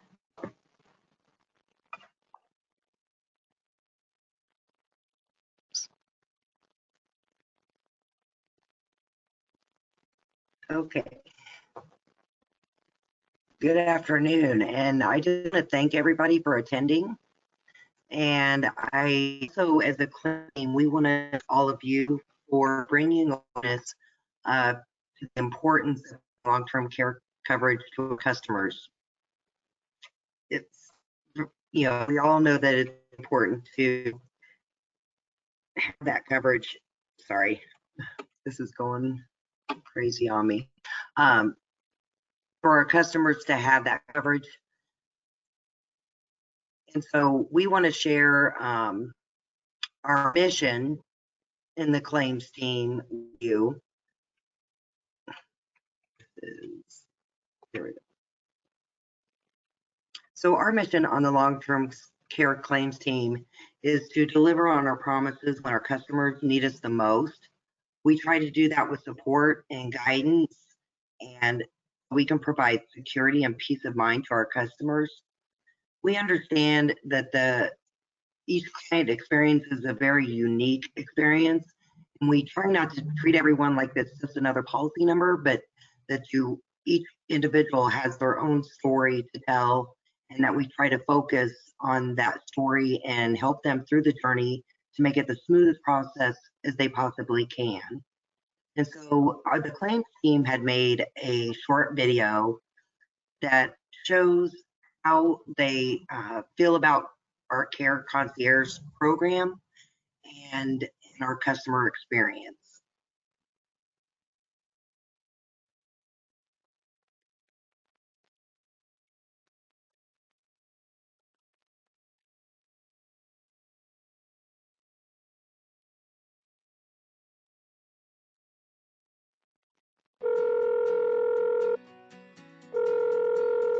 Hello, I'm power of attorney for my father. He has a policy here for long-term care, but I need some help to understand what to do.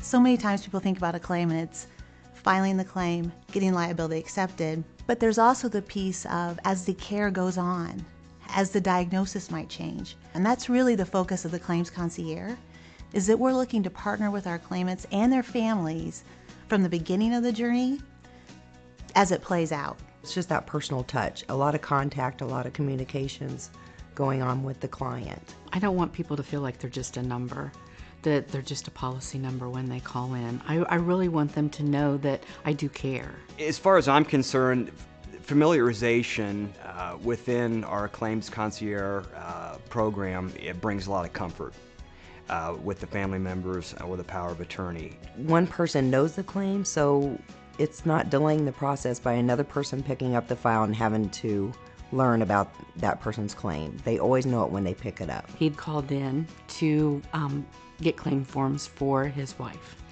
They had been married, I can't remember the amount of years, but it was 60-some years. And he had just put her into assisted living facility. And you could tell he was lonely. Poor guy. We talked for at least 45 minutes on the phone while I was gathering his information. But I could tell that he needed someone to talk to, that he, a wife of 60-some years, he just put her into a facility. That was hard for him. But at the end of the conversation, and this is hard, but he said, you talked to me like I was your father. He said, I imagine that you talked to me just like I was your father. And that made a difference. Well, it was the best compliment I ever got. I am so proud of being a part of our Care Solutions team, the care specialist, their heart and their empathy for every claim that they work on. Knowing that we make a difference for folks every day brings me so much pride. And then I'm also so thankful for our customers, that they entrust us to deliver on the promises and that my team does that.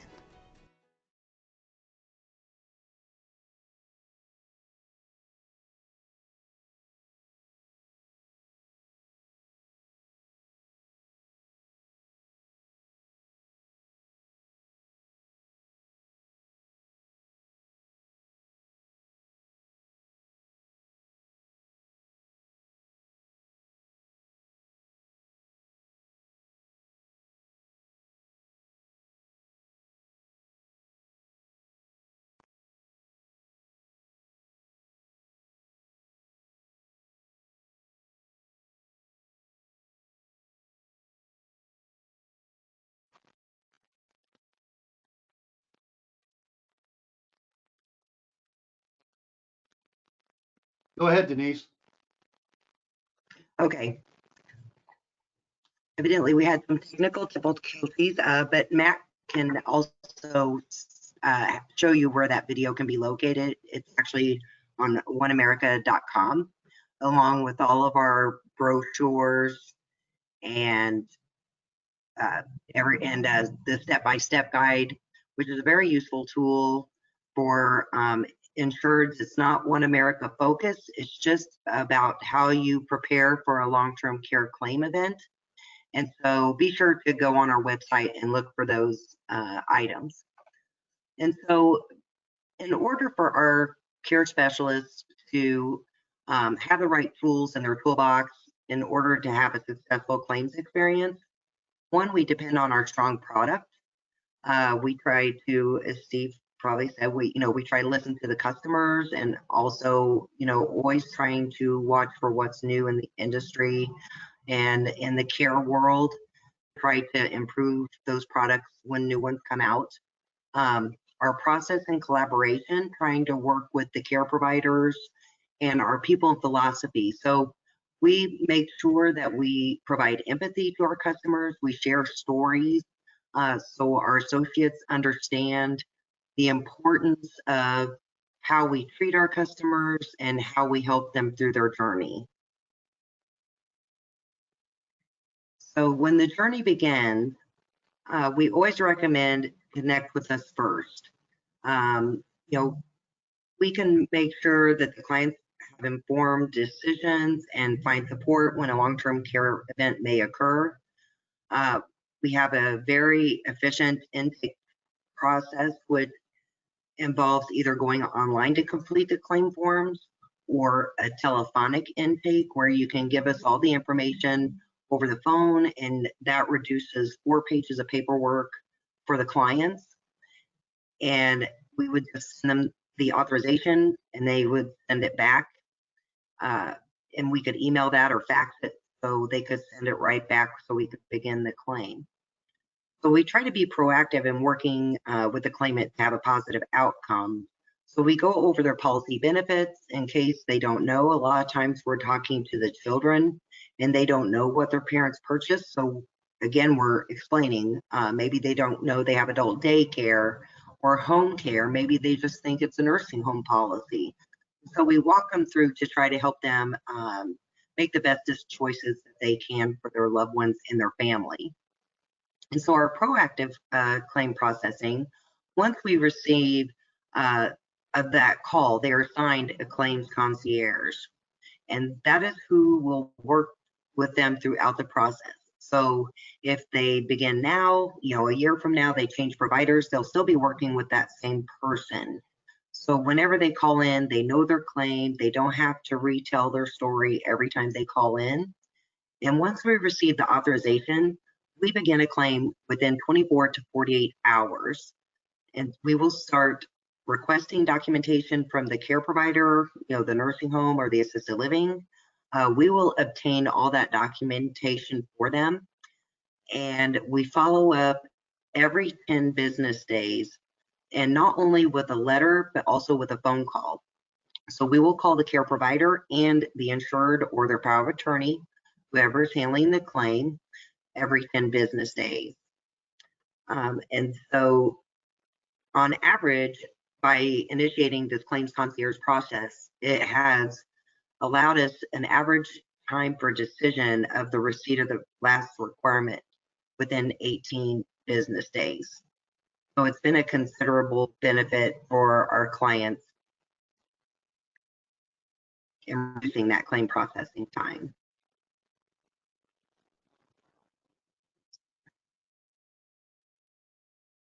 So as the journey continues, there's a payment process. There we go. So we will work with the care provider to send in the bills in good order, and that way it will make the claim payment. We process the bill within 5 to 10 business days, and we offer the client that they can either send a check to the policy owner, we can do direct deposit to the policy owner, or we can assign the benefits to the care provider. And we also have the ongoing claim maintenance, which is required by the IRS, that we have recertification each year to make sure the person still qualifies based on the IRS guidelines. And so we now have nursing on staff, so we can do that telephonically. So it creates a lot less paperwork for the claimants, because the majority of the time our nurse will call the care provider and get that information, and they will be recertified for the next year.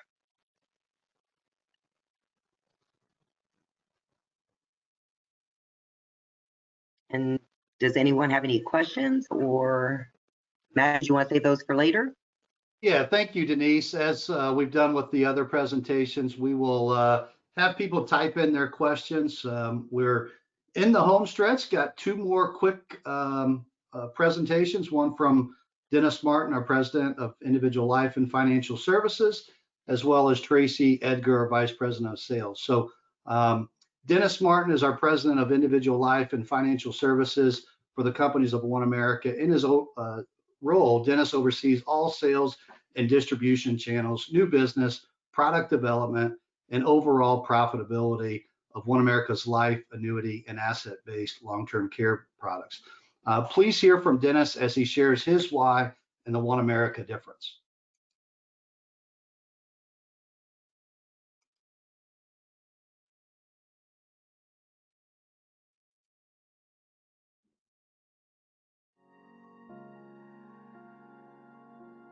In 1995, I was a young actuary working in Winnipeg in group insurance, and unfortunately my mom passed away suddenly from a stroke, literally overnight, very unexpected. And in a very short time, I went from a young actuary with a great job and a paycheck and no worries in life, thinking I had the world by the tail, to my dad asking me to say, hey, do you know how to fill out this claim form for this group insurance policy for your mom? And suddenly, what I was doing was no longer just a job. It was actually something I could see the power of, that we were delivering to the marketplace in those moments of need. Around that same time, my grandma was sort of at the beginning of a long-term care event that lasted well into 2005, 2006, so almost 10 years. And so in a very short time, my dad went from losing his wife to also having to navigate a long-term care event for my grandma. My dad was the oldest son, and so also took a lot of responsibility for that family. And as hard as that was, what I watched my dad do through all that time was to plan ahead to make sure that the burdens that he had to bear were not going to be passed on to the next generation. And so watching those things and experiencing them personally and seeing the impact it had on my dad, and his planning that he put in place allowed him to live his best life because he had the peace of mind and financial security to know that he was not going to become a burden on his children, and to put the things in place to make sure that wasn't going to happen. And so for me, I come to work every day now knowing that we deliver insurance solutions to people so we can be there when they need us most. I truly believe that what we do puts products and solutions into your hands to give your clients financial security and peace of mind that they need to truly live their best life. OneAmerica is fully committed to the long-term care marketplace and remains committed to our distribution partners who help American families every day. And when we talk about long-term care, we mean it. And that's why we believe and are committed to offering a lifetime benefit option to the marketplace. It's the only way to ensure policyholders can truly transfer the catastrophic care risk and get the care they need as long as they need it. We also know it's important to offer flexible options to the market, including joint coverage for spouses and flexible funding options, including the opportunity to use qualified funds for long-term care solutions. And we support policyholders and their families with our claims concierge service.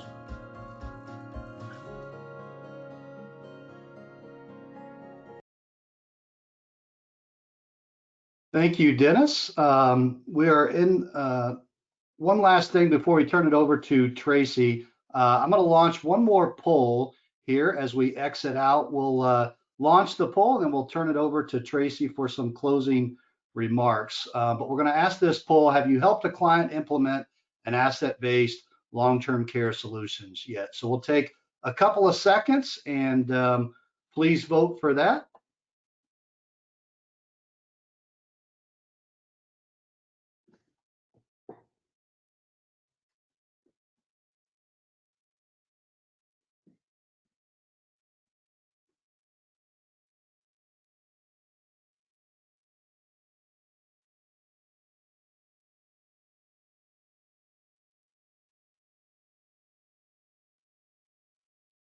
Okay, got a lot of votes coming in. A lot of you have sold not only long-term care and asset-based LTC, but a lot with OneAmerica. So we appreciate the partnership and the business. About 10 more seconds.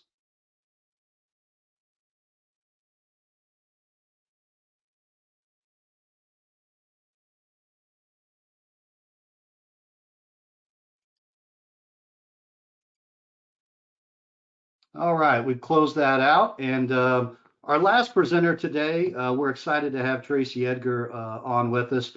Tracey is a Vice President of Sales and Chief Distribution Officer for Care Solutions. She leads all of our Care Solutions sales and distribution, not just our brokerage distribution, but our bank and broker-dealer distribution as well. She's a national speaker on the topic of long-term care crisis in America, has more than 19 years of experience helping distribution with strategic direction, planning, and marketing. She's adept at working with all levels of an organization for optimal sales success. So please welcome Tracey Edgar. Hi, everybody. Gosh, thank you so much for having me on today. I really just wanted to spend, 3 to 5 minutes with all of you. First and foremost to say, for those of you who've written business with OneAmerica in the past, thank you, thank you. For those of you who are considering writing business in the future, thank you to you as well. These are some weird times, as I sit here in my basement with, you can probably see a ping pong table and a bar in the back. It's just strange. I would have never guessed that I was going to be talking to 700 or so of my closest friends on a virtual CSU from my basement, but here we are. And in spite of all of what's going on in the country today, there's one thing that I know for sure. People still need our products. People still need you. People need people like you to help them figure out what their financial future is going to look like and to help protect that financial future. So for all of you who have decided to make that your life's calling, God bless you. I don't have a lot to share with you today other than just to let you know that we're here for you. I think you have gotten that sense of it. You've heard from, our CEO, you've heard from our president. You've talked about claims, you've gotten an introduction to our products, and it's been a long day. It's a long time to spend on the phone. You got started at 12:30. We're just wrapping up here at 4:30, and that's a long time to be with us on the phone. So for those of you who have hung in particular to those who have hung in the whole day, that's very exhausting. I think you'll be ready for a nap when we're all said and done. But I hope you got a lot of really great information from this virtual CSU.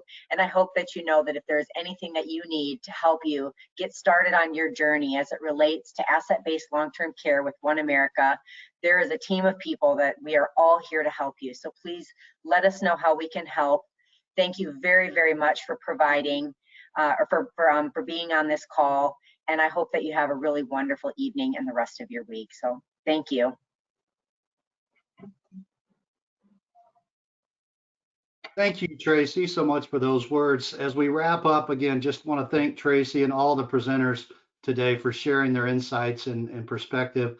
And as Tracey mentioned, just also want to thank all of you for investing the time with us today to talk about such an important discussion and solutions for the clients out there.